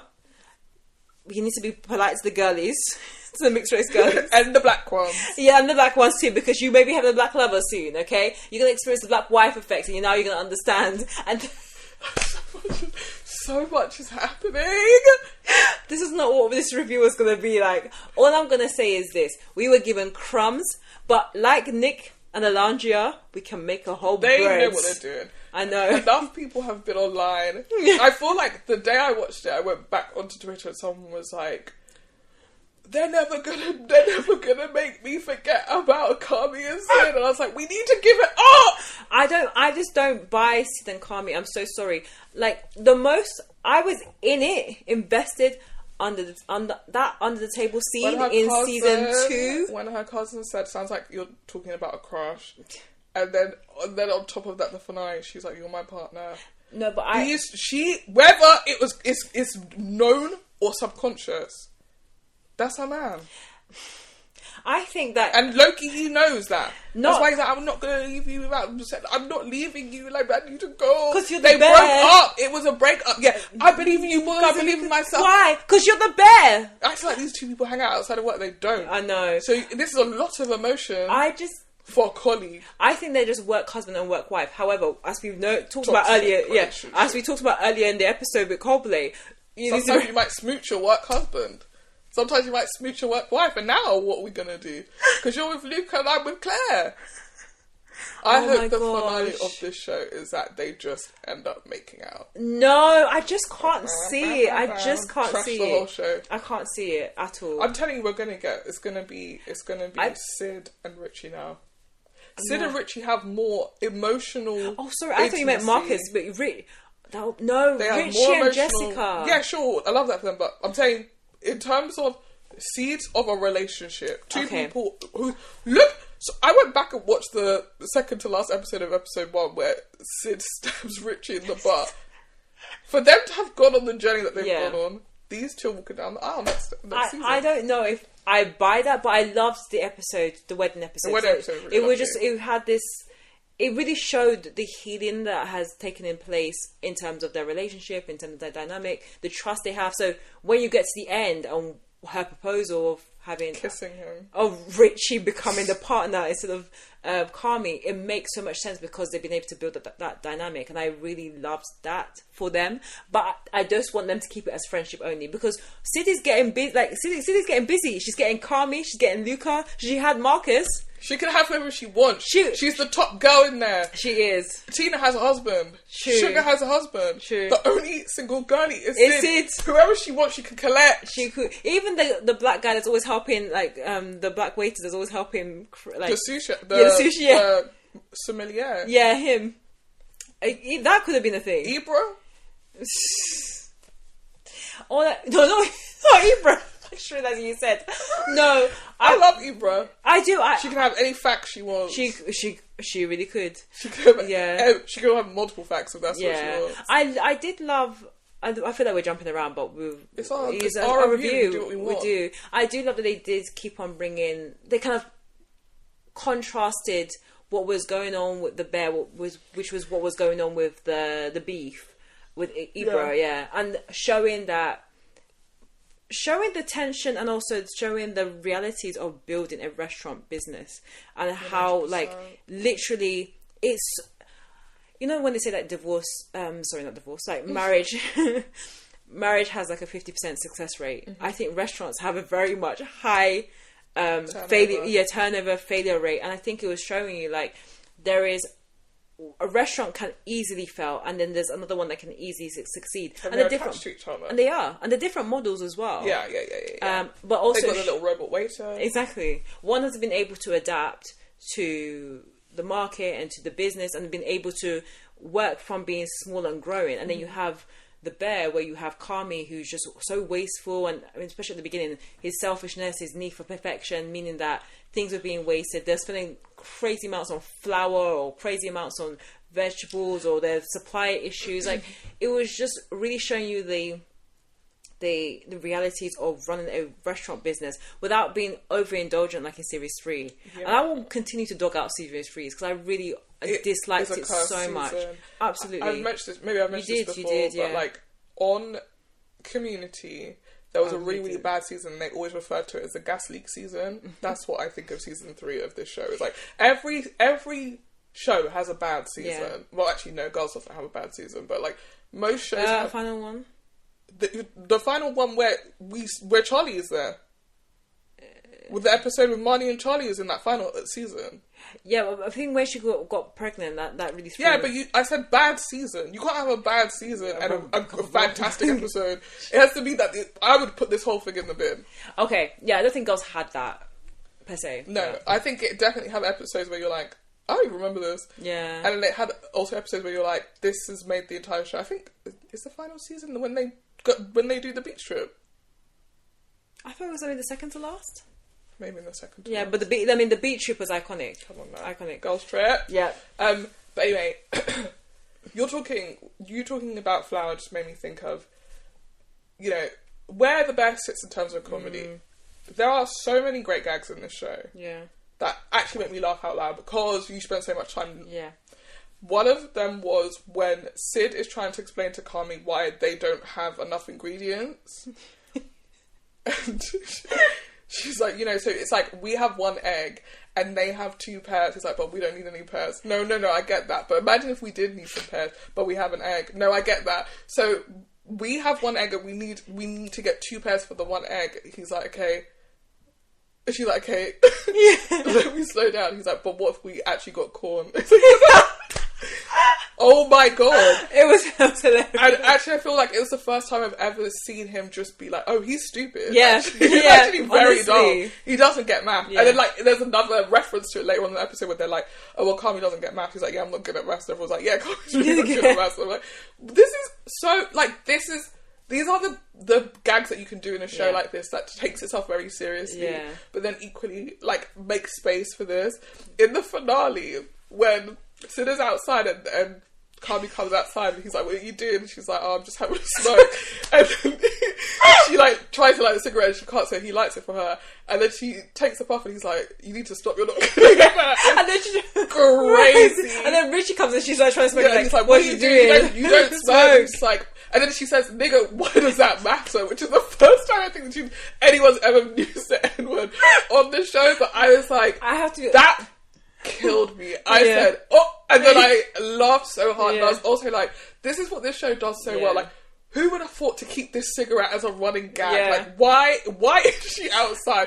But then equally, transformation-wise, she is becoming Kami. Yeah. Right? You're leaving, I'm going to be you. Yeah. I better start getting ready to put my life into me smoking cigarettes. Then like, it's somebody saying to you, you're not good at this, about smoking cigarettes. They're like, no, crazy. I've got to now do it. You can't be good at smoking, by the way. There's nobody who's like, wow, he's so sick. I was going to say, can you speak from that experience? But with that scene, I could completely understand. Like, I've never smoked a cigarette in my life. If you ever told me to try and do that, I would be 100% what Sid did. I'll be 100% Sid in that moment. When I was walking here, I was thinking about, like, how I would react if someone told us news and then you just went and opened a pack of cigarettes. Where did the pack of cigarettes come from? That's true. Did she go and buy that? Yeah, maybe. And you just started... I feel like it would be exactly the same reaction. It would be like, why are you doing that? Yeah. You don't do that. Yeah, it would make no sense, but... It doesn't look good on you. It's not your vibe, it's not your hobby. You see it. There's so many scenes where people try and smoke. But low-key, I do think Aya Debris has smoked a cigarette. Oh yeah, 100%. Yeah. She probably smokes a lot more than a cigarette. Oh. Cocaine? No, it's like saying weed. Crack? Yeah, grass. That's what I was thinking. Not grass. Are you 50 years old? Hey man, we got a bit of grass. you want to smoke a doobie? You're a cop. You're not. I think that you're a cop. You gotta tell us legally. I thought that was hilarious, and I'm trying to think. Usually, the person who's really good at just providing this easy, quick one-liners or just like funny moments is Fax, and he still whiz. He should be nominated because he brings the comedy. Him and Richie brings the comedy. But I think on the contrast, you can nominate someone who's a guest star who's also an exec producer because he's an exec producer. Easy. I mean, separate the two. I don't know. I've never heard of that. Like, I've never seen that. If you become the exec producer of a show, well, Lucia Aniello directs and is an exec producer on Hacks, but I wonder if it's different because she's a director first. Maybe. Anyway. Talking of writing and directing, my favourite episode is episode 4 with Worms. Is it Worms? I think so. Yeah. And when I started watching it, so for context, that's the episode where Io Debris is doing her hair. She goes to her cousin's house. Goes to her cousin's house and gets her hair done, and then she had a conversation with what's his name? Shapiro. Yeah. About whether she wants to continue and take the contract. See, I thought. Sorry, I'll let you finish the scenario. I was going to say, I thought that the conversation she had with Shapiro was giving no. Because when she got there and he was like, oh yeah, we're playing tunes, it was just giving like, oh, this is not serious. I've made a grave mistake. But obviously she then spends the episode contemplating it. Yeah. Her cousin is doing her hair, runs out of hair, goes to the hair shop, leaves her with her niece. Her niece, yeah. Who is 11. Yeah. It's kind of awkward at the beginning, but then Sid offers to make her food, and then they bond again. Yeah. And there's obviously a parallel between what her 11-year-old cousin is going, sister, cousin, niece. I guess technically cousin, I would say niece, is going through, and what she's going through, which is that they both need to make a decision about whether they're going to go do something or stay somewhere else. Yeah, and what I loved, when I first started watching the episode, of course, everything was very relatable. Like, she's in front of the TV undoing her braids. So relatable. Then she has that phone call with Shapiro, and Shapiro's like, just, come on in. And she's like, I've got a hair appointment. Okay, how long is that going to take? Like an hour? 2? She's like, no. How about I see you next week? Yeah, exactly. Like, this is going to be a full day experience. We'll come round after. Yeah, exactly. He's like, come around after. And it really starts to show that the cracks of, like, he doesn't get her. Yeah. I'm not saying that Kami got her 100%, but I feel like there'll be a level of understanding if she was helping her take her braids out. Yeah. That's him, like, his head is peering out, and you just see him, like, undoing the braids with a comb, which will be wild. That's for series 5. Just him sitting there, be like, we can still be friends. I'll take your braids out. That's when we can hang out. Let's stop making Sakami a thing. I'm not making Sakami a thing. I'm saying, friendship involves you come into my world, I come into yours. Like, I've met your whole family. You've not even helped me take my braids out once. So done.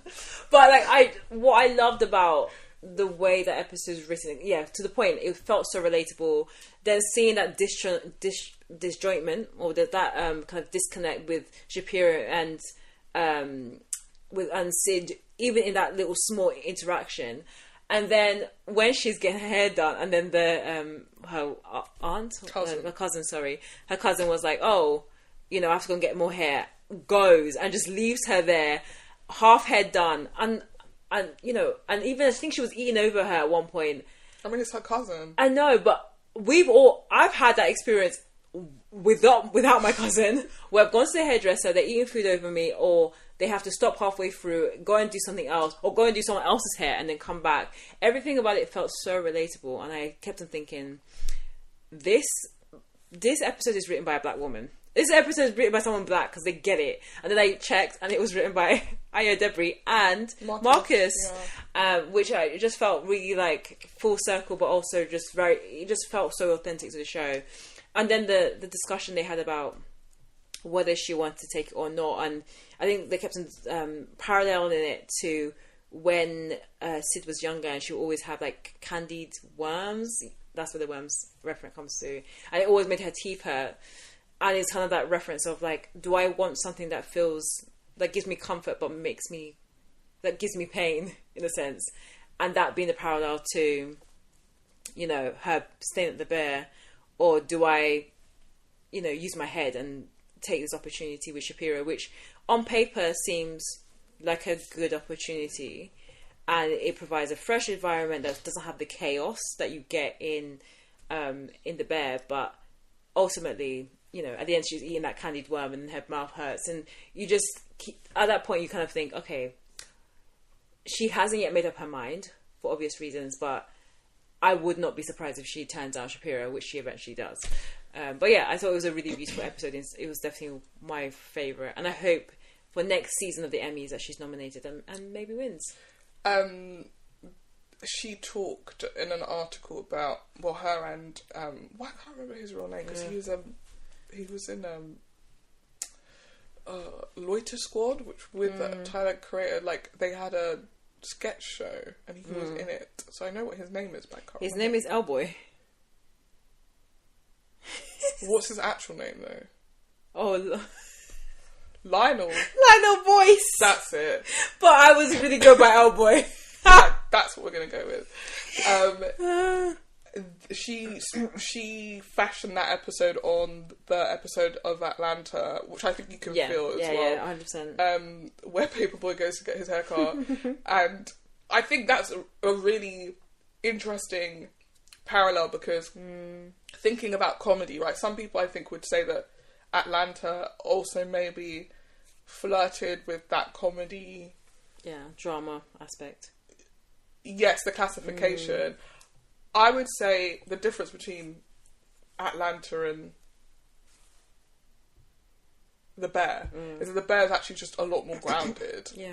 In that Atlanta episode, at one point, the guy's makes him drive to a half-built house and collect the tools and whatever. And then as they're collecting it, this woman turns up and she's like, "Why are you guys taking tools from my house?" And he's like, "Yeah, if you don't pay me, that's what happens." Meanwhile, Paperboy's half of his head has been shaved. He's still wearing the barber's with the little apron thing.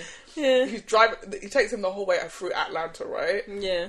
And that is like a heightened version and a very surreal version of like that experience of like going to get your hair cut should be really straightforward, but for some reason for black people it's, you know, a lucky dip of what you're going to get that day. True. I was just telling Shoshana about how I went to go get my hair done and there was no hair appointment, and then when I did, the woman lopped off like half my hair, and now I have to live with that, and now I'm just like a bald eagle.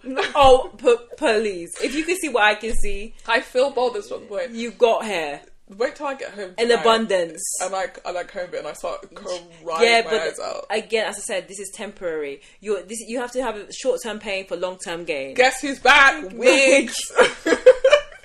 not a Stormzy wig. No. A limited edition, new and improved lace wear, bruh. What lace? Yeah. That's just like a really heightened version of that same thing, and then The Bear takes all of those premises and keeps them grounded. I feel like that's the delicate dance of The Bear. Like thinking about that early season, I was basically BuzzFeed were like doing an article about people say The Bear's not funny, but here are loads of bits of The Bear that are funny, and they're actually all from the first season, which I think is really interesting because I do think as the seasons go on it becomes less and less funny, but I feel like it becomes less and less funny because we know the context and stuff, so it's hard to laugh at certain things. But they did there were many screenshots from the episode where I started, because up until this episode in season 1 I was like, this show is not a comedy, it's a bunch of people screaming at each other. And then you get to the kid's birthday party, and Kami is like serving drinks, whatever, and the guy comes up to him and he's like, "Oh, so good to see you, heard you blew your head off." And he was like, "No, that's not me, that was my brother, and he did die." And I was like, that's very funny for something that for the past 3 episodes you've been treating so seriously. To have a moment where someone has mistaken him for his brother who's dead, that's and he has to be like, "Oh no, you're thinking of the wrong person." He did die. I'm the younger one. And then when they accidentally dose the kids and they all, like, like the show is that is like the world of The Bear, and I can imagine somebody watching that episode and then watching something from a later season and being like, we never reached the heights, because that episode is like actually very comedy forward if you think about it. Like 100%. Even at the beginning when they're trying to get the, like, I feel like it's one of those like wavy things in the car, and it's like hitting the two of them. It's like, it is the most slapstick silly episode of the series, of series 1. but you need it. It comes in at the exact point where you need that comedic relief. Yeah. And I actually think season 4, unlike season 3 or 2 even, or 1, I like season 2 and 1 actually. 3 we don't talk about. Yeah. Season 4 has less tension than those early. Like season 1 is so dialed up to like 15 that you need the break. Yeah, whereas season 4 has moments of tension. Obviously, you have the timers going down and not knowing who Sid is going to pick, but it doesn't feel like we need a break from here. We need a break from here because it's too much, which is what season 1 felt like. And I think some of that is also to do with the fact like some of the stakes have been either removed or like deprioritized. Like the whole idea of like we must get a star or we must get this accolade. Yes, it was there in the background, but definitely not on the same level as season 3, of course, or even season 2. And I think having some of that stakes kind of taken the background versus the foreground allowed you to kind of really just delve into, of course, the characters and the idea of the restaurant and actually making it successful, because the focus is now profit. It's less about like we must get this critical acclaim. It's like, well, we need to make money to get back into the black to hopefully make this restaurant survive this impending countdown.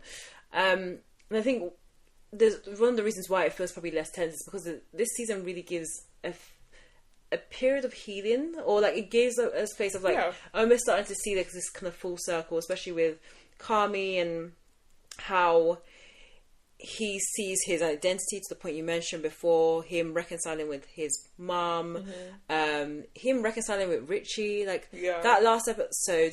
Okay, in some of the early episodes there were periods where they were like having these quiet moments where you could see some of the walls that had been built over the previous season start to come down.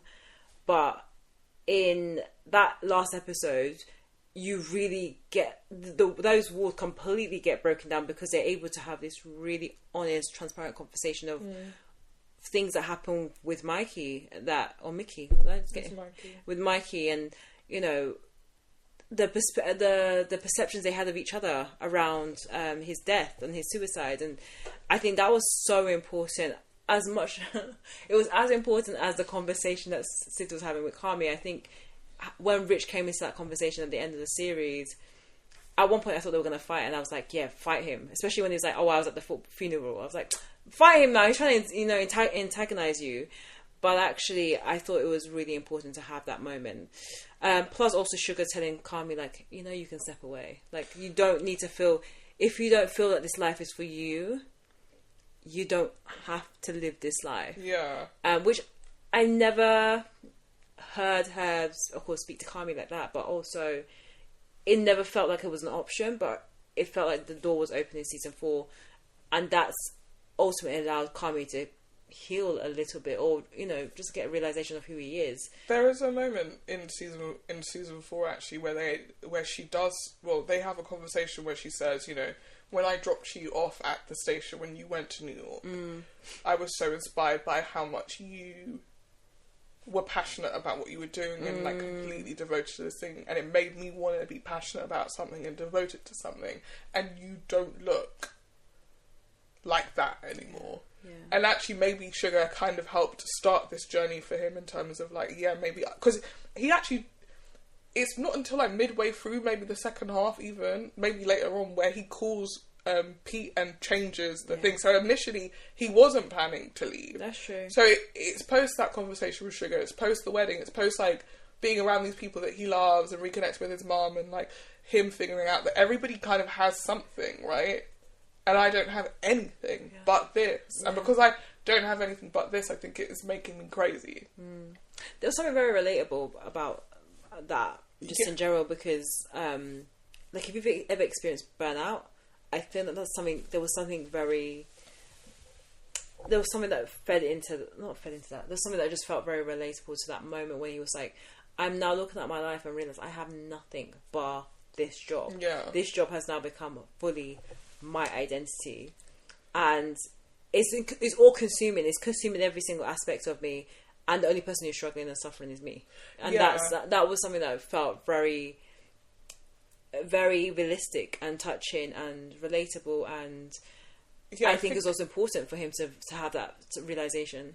Yeah, I think that's why I, like, you know, as we said earlier, like, sometimes you watch something in a particular season of your life and it hits or it doesn't. And watching this season now, like, in this period of my life, I really felt kind of like it came weird, like a weirdly relevant time for me. And maybe that's why, because there's been some people online being like, this was not as tense as we have come to expect The Bear to be, so it wasn't good, right? Or this wasn't funny, so it wasn't good. And it's really interesting to see what people want from the show. And I think because what Kami is experiencing, what Sid is experiencing, what everyone is experiencing, right? Because Richie, everybody wants the restaurant to do well because the restaurant is their life as well, yeah, right? True, of course. And to the point where, like, Richie's having some trouble with his daughter, and it's like, I can't deal with that right now. I'm not going to deal with that right now. I need to, if I get this done, then I can go back to that. It made, for me, watching the season feel it could go at whatever pace it wanted to, because what it was exploring moves at that pace. And there was an article, I think it was a review in Time magazine, where they were talking about, like, everything is so overwrought and everything is an epithet, and it's always constantly, like, people having deep, profound thoughts with each other. And I was thinking about it on the way here. I was like, the reason why, like, anywhere else, I would be like, yeah, this writing is insane. Like, nobody speaks like that. I think The Bear has created a style, like the same way The West Wing did, the same way, I don't know, Ryan Murphy shows work in a particular way. Like, you watch a Ryan Murphy show, it's styled to the nines. On any other show, you'd be like, why on earth are people wearing Gucci? And they work at a supermarket. Like, that's bizarre. But, like, that has become the universe of the thing, the style of that thing. And I found myself watching that finale and being like, much like season 1, when Kami delivers that monologue at Alcoholics Anonymous, like, this is a play. Yeah. Oh, yeah. 100%. This is a play. This is exactly what a play is. 3 people on a stage, moving through these emotions. There's a rhythm to it, even. When they speak to each other, they're cutting each other off, repeating what they've just said again. Like, there is a rhythm to this show. Yeah. That's what I miss when I'm not watching The Bear. Yeah. And I don't mind that it's not at the stage of, like, that episode in season 1 where Sid stabs Desi because they started doing Deliveroo and then she forgot to turn off pre-orders and then all the pre-orders came in and everyone's freaking out. That episode, I've now watched like 3 or 4 times. I know what's going to happen, and I'm like, oh my, we just need one sec. We need one. If everyone could just shut up for a second, like, even you, Carby, I need all of you to shut up so I can think. We're growing up. 100%. Why do you think that they would want to continue to work in an environment, all of them, for 4 seasons? Let's say it's 4 years, 4 months, whatever it is. Well, it's got to be more than 4 months. Yeah. But, like, why would they continue to work in that environment if they are growing as characters? Exactly, and I think it's also counterproductive to restaurant. When they were all tense and manic and about to kill each other, the restaurant was failing badly. If it wasn't for Mikey's can intervention, that restaurant would not exist. The beef wouldn't even exist. So, yes, they have to grow up. And I think for me also, I know we've jumped around a little bit, but to me, it felt like it was quite indicative of, like, where the series is going. Like, what this series has been able to do in 4 seasons. Some series are still struggling to do that in... Will never do. Exactly. They don't even get a chance to. They cancel before they get a chance to. Exactly. Or they don't involve with their characters, don't involve with the writing, and don't involve with where the story is going, that they will just continue to replicate the 10th season. Yeah. That's a great example. I mean, I still love it, but after season 4, we struggled hard. So I actually commend season 4 for what it portrayed, but also what it created, and also rectifying the mistakes of series 3, because the biggest issue with series 3 was pace, and actually what series 4 was able to do was take the pacing that we loved in series 1 and 2, or, like, not loved, but what made it, like, characteristic of The Bear. They brought the growth and evolution that series 3 was trying to embark on, and then combined the two. Plus also I was going to make another point. I forgot it. But yeah, I just felt like they were able to strike the balance. And I do think for Series 5, which I do actually kind of hope is the final season. I think that's the plan. It should be the plan, but they haven't. They've renewed it for a 5th, but they haven't announced it's the final. I thought they had always discussed that there were only going to be 5 seasons. Where did I get that from? No, because I remember you saying it, but I don't know where. But I know that in some companies they kind of like to announce like the season renewal, especially to get the fans excited, and then closer to the time, then they announce it's the finale. But again, where the story is going, I don't think we need to draw it out. I think the show is it's hitting its peak, especially with Kami going. Like, I'm not saying the show doesn't exist without Kami, but like I wouldn't want to watch the show without Kami. The show is about Kami's grief. Yeah. Like, as much as we're like, it's about the bear, it's about the bear. No. We are introduced to this story because we are following Carmen in dealing with the fact that he has inherited this family business because his brother who runs it has killed himself. Yeah. And nobody has time to grieve because the business is going under. Yeah, exactly. So, that's where I hope it's going. And one of the other things I was really glad, and that was a point I was thinking of before, is even though we did have some of those monologue moments or like really intense conversation one-on-one, I love that it didn't take up the full episode. So like the episode with Carmen speaking to his mum Donna, did I get her name right? I thought that was going to take up a good chunk of the whole episode, and I was like, I don't think I want to watch this. It's given me like the episode of the birth, Sugar's birth from the previous season, which was still a good episode. It was just slow, but actually I loved that they picked up the pace. They had the conversation that they needed to have, and then he ends up cooking for her, and the story moves on. It's still an intimate moment, but it has this like nice pace into it that you can really follow the conversation, you can follow the reconciliation, but also like how things will hopefully end up moving. But generally, it was just really lovely and refreshing to be in this world. And there's so many things I could touch on, but I don't think I have any more things to add. Yeah, I agree. I think it's a great season. Yeah. Made me glad that it was back, and again made me think about how few shows we have that are returning that like fill this void. Like I think we talked about like Abbott Elementary. Maybe I was talking to someone else about this. Like people crave the familiarity of a show, and we have so few shows that are long running in that sense. And it is nice to come back home in a sense, or go visit a place you visited before. I think that's why everyone really likes a White Lotus at the moment. Yeah. It's different every season, but you know what you're getting. Yeah, true.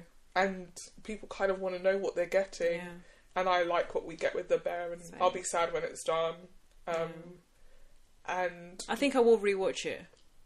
I mean, I dip into episodes. In preparation for this, I did as well, but I'd seen that my Disney Plus was like, you're on episode 7 of season 2, and I'm like, no, crap, no, because you were just here. I'm like, oh yeah, I really was just here. I'm not a massive rewatcher, so I'm sure I've mentioned on the pod in the past, but yeah, I think the show is so good that definitely for those top episodes, and when Luca and Sid eventually get together, I'll definitely rewatch. But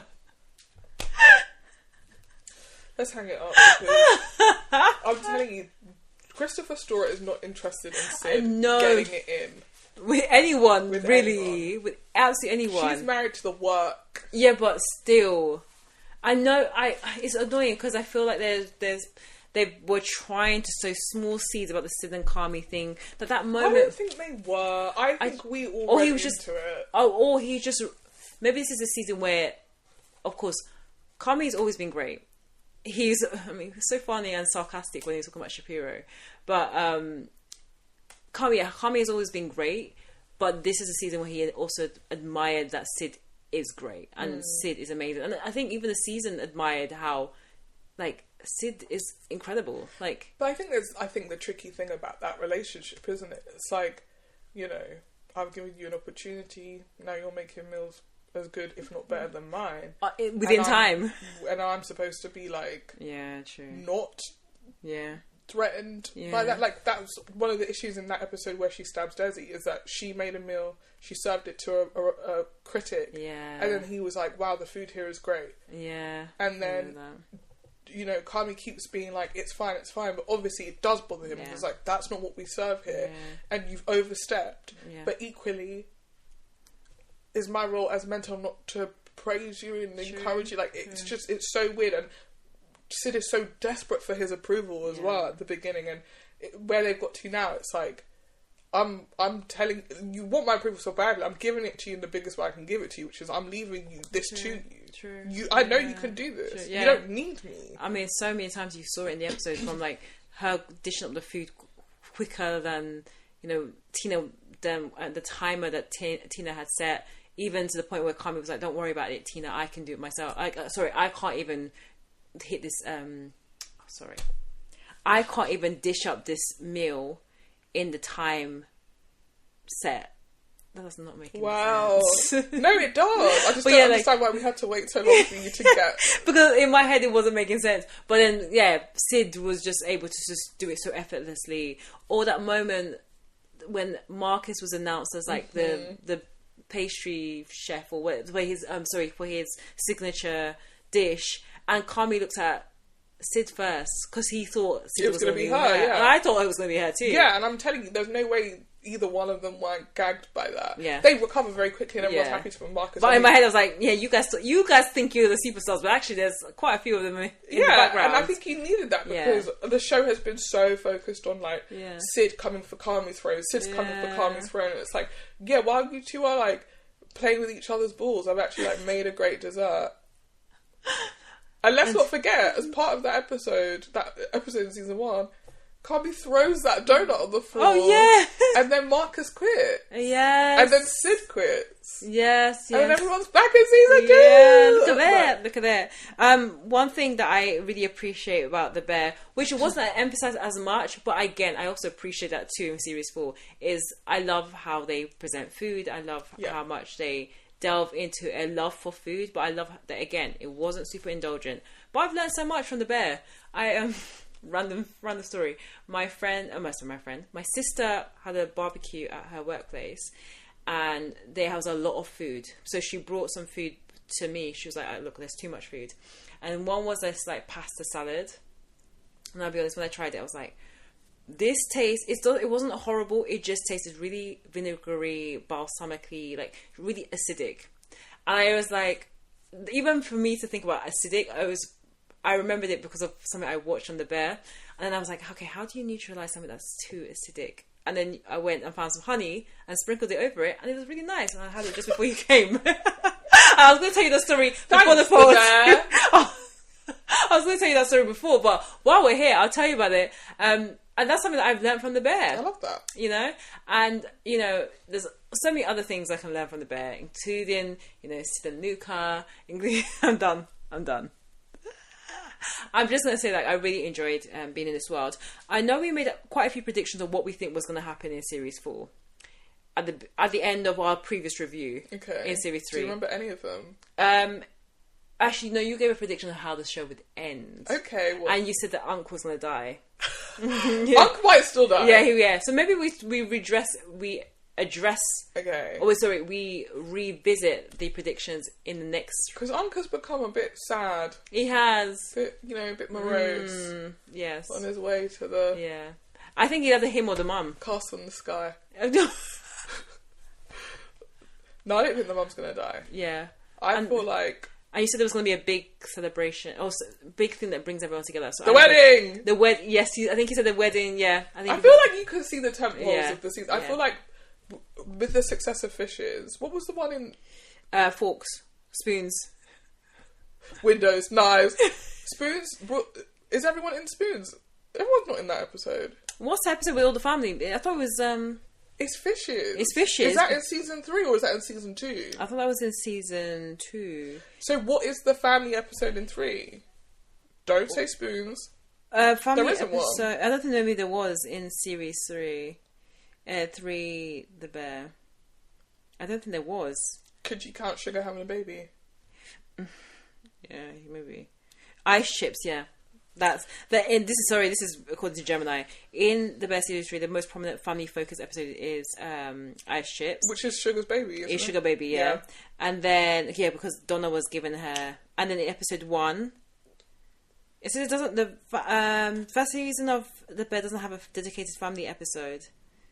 But the Christmas, specifically the Christmas dinner in the second season, though not part of the first season. Yeah, it's not in the first. Yeah, I don't know why I thought. Okay, so maybe Fishes was in the second season. Sorry. Yeah, I think once they knew that, once the family became part of the series. It has become a thing. I just don't think it's possible, and I think the wedding was a great example of that because it's the only time that we get to see them out of the restaurant. So they only would leave for family stuff. Yeah, of course. And Luca wasn't there because he's not family. Yeah, I knew you were going to say something like that. I mean, that being said, I was thinking do they invite the whole of the restaurant? Was Marcus? Why would you invite the whole of the restaurant to my ex-wife's wedding? Was Marcus there?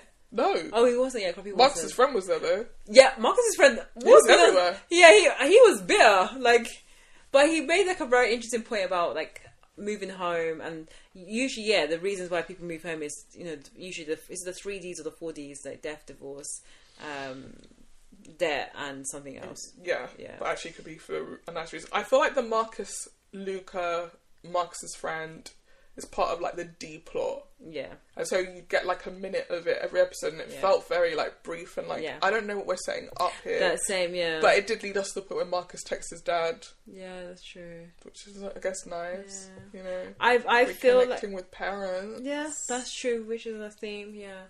I'm keen to see how they're gonna explore, of course, the main plots, but I don't want them to oversaturate with a lot of subplots, because next season, if we're thinking it's the final one, it needs to be tight, right, funny.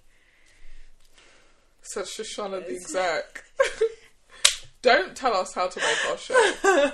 Funny, but still your job is to market. I'll still market. Yeah, but for me to market, you need to give me some good moments, funny moments. Well, you'll just make one up, won't you? You'll just get a picture of Luca, super glue it on top of Sid, and then say, the steamiest season yet. Come watch The Bear. They don't write romance. I can't position the show like that, because they just don't do romance. He doesn't like romance. If you can give me Jessica and Richie, I'll be happy. You said he doesn't like romance, so we're not getting anyone then, are we? Yeah, but just give me a crumb. Just a crumb. I don't care about Sid and Kami. But I'm telling you, they're going to be together. No, I just don't get it. I don't buy it. I think they're going to... At the leaving party. They have a little smooch in the back. Yeah, of course. Oh, no. Oh, God, no. And they'll be like, oh, that was weird. Yeah, we shouldn't. Yeah, no, that was so weird. Or was it? That's Sid and Luca all the way, because they'd be awkward together. I'm sorry. Anyway, maybe Sid, Luca, and Kami get together. What the hell? You don't know what the show is about. He's done no romance for most of the season, but a three-way kiss. Yeah, three-way kiss is worse. Three-way kiss is actually worse. I don't want to see that. I don't want to see that either. Also, remember, Luca's 6 foot whatever. Yeah, he just leads both of them away. Jeremy Allen White is a tiny, and so he's the one leading, obviously. So you just see him, and then he takes both their hands, and then they go into the bedroom and the door shuts, and you're like, I wonder what that's about. And then in the morning, they all get up and make breakfast for each other. I don't know who does breakfast. Who does breakfast? No, but he's cooking. He's chopping the chives. So and that's when we're doing it together. Post our threesome. That is not part of our predictions. I'm wearing your shirt. You're wearing his shirt. He's wearing my shirt. That is not part of... Yeah, Jeremy Allen White is drowning in the reporter's three-way feeding of the eggs to each other. This is us now. This is who we are. Let us wrap this up right now. It's got a completely different turn. Out of all the things I thought we were going to discuss, that was not what I thought we were going to chat about. Threesome or nothing. No, absolutely not. I don't want Christmas story if you're listening. Threesome or I don't. No. Or I cancel the show. No, I think in terms of the relationships I would like to see is, number 1, Sid and Luca. Number 2, Jessica and Richie. Number 3, Sid and Kami. Number 4, what's the other ones? There's no other people there. Everybody else has someone. What about Marcus and someone? There's no other girls. Oh yeah, true. Maybe. Maybe it's Marcus and Luca. Yeah. Maybe, guys. Maybe no. Maybe number 4, Sid and Richie, and then number 5, Carmi and Claire.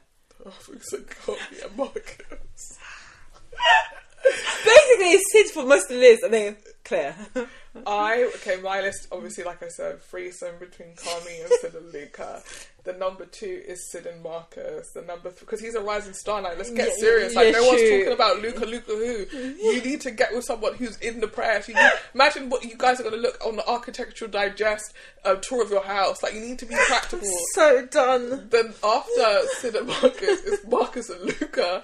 Imagine how they're going to look on the cover of Architectural Digest. Basically, they're on the pages of Architectural Digest, and then the friend is at the back, peering from the window, going, "The hell?" Yeah, we did actually get together. So he was dead right. We were in love. No, we're just mates, guys. And we bought a house. It's fine. We got married, but we're friends. It's a friend marriage. I'm so done. And then, I hope that the fact marries his girlfriend. Yeah, actually, that's the next one. Yeah, that's the, yeah. And then, honestly, Richie and whoever Richie wants to be with. Okay. He deserves to be happy. I'll give you that. Actually, curveball, Richie and his ex-wife back together.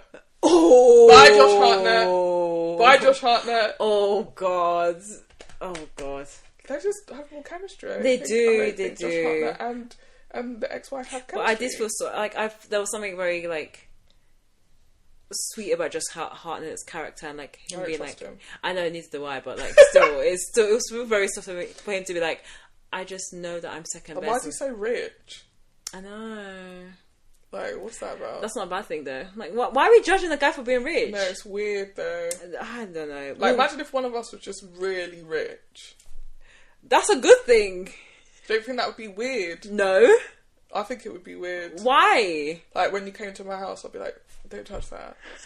Sorry, that's the reason why it's weird. No, it's just because it's vintage Hermes, so we don't actually sit on this couch. On that note, you guys can sit on the plastic chairs over there. When you and your... I'm so worried when you and your rich husband get together. We'll only invite you to the pool house. That's what I mean. I'm so... Why you the can't pool? go to the rich house. How dare you? We have a pool house. I'm so done. A pool house is what I'm saying. A pool house or pool house? Or both. Accents. Oh gosh, I'm so done. Okay, what would you rate the Bear series? 5 out of 5. Yeah, I think it's a great. I'll be honest. Yeah, it's been a great series, and it's kind of been a desert in terms of good shows for some time. Apart from all the shows that I mentioned in the Emmy segment that I need to watch, I've not really been that interested or stimulated by a show. Came out last year. Right, yeah, it's true. What are we watching next week? So next week we're watching Too Much. Lena, Dunham. Do not destroy your legacy. I'm warning you. Lena, you have a hard act to follow. You do. And if this is not as good, if not better than Girls, I think that's a high pedestal. I think Netflix to the ground. I think wow. I think that's a really, I think it's a really hard and a high pedestal to give it. But she's older now. Listen, people are supposed to get better with experience, not worse. True. Okay. Let's just see. I am nervous about watching it because I've seen. It's about her relationship with Jack Antonoff. That's what I've heard. This probably going to be about. Yeah. So it'd be messy. Jack Antonoff's not Asian. You have to mix it up, you know. He's not even from London. Mix it up. Who's the other one? Did she not date another English boy? She's married to an Englishman. Maybe that's, I don't know. Look, we'll see. We'll discuss it. We'll discuss it when we watch we'll ask questions that we're going to have answers to. Yeah, we will. I don't know if I'm excited to see Wolf Sharp in a romantic setting, but, like, let's go. I am. I am. Okay. I don't get it. But anyway, this has been the Bear. This has been the Bear. And this I'm Scripts. And I'm Giggles. To make a great pod, you have a little bit of Scripts, two dashes of Giggles. I hate what you're doing right now. I hate this. A little spoonful of sugar to make the medicine go down. Please don't unsubscribe. Please don't unsubscribe. One cup of Stop! Stop! Okay, we're done now. Thanks, guys. Bye. Bye.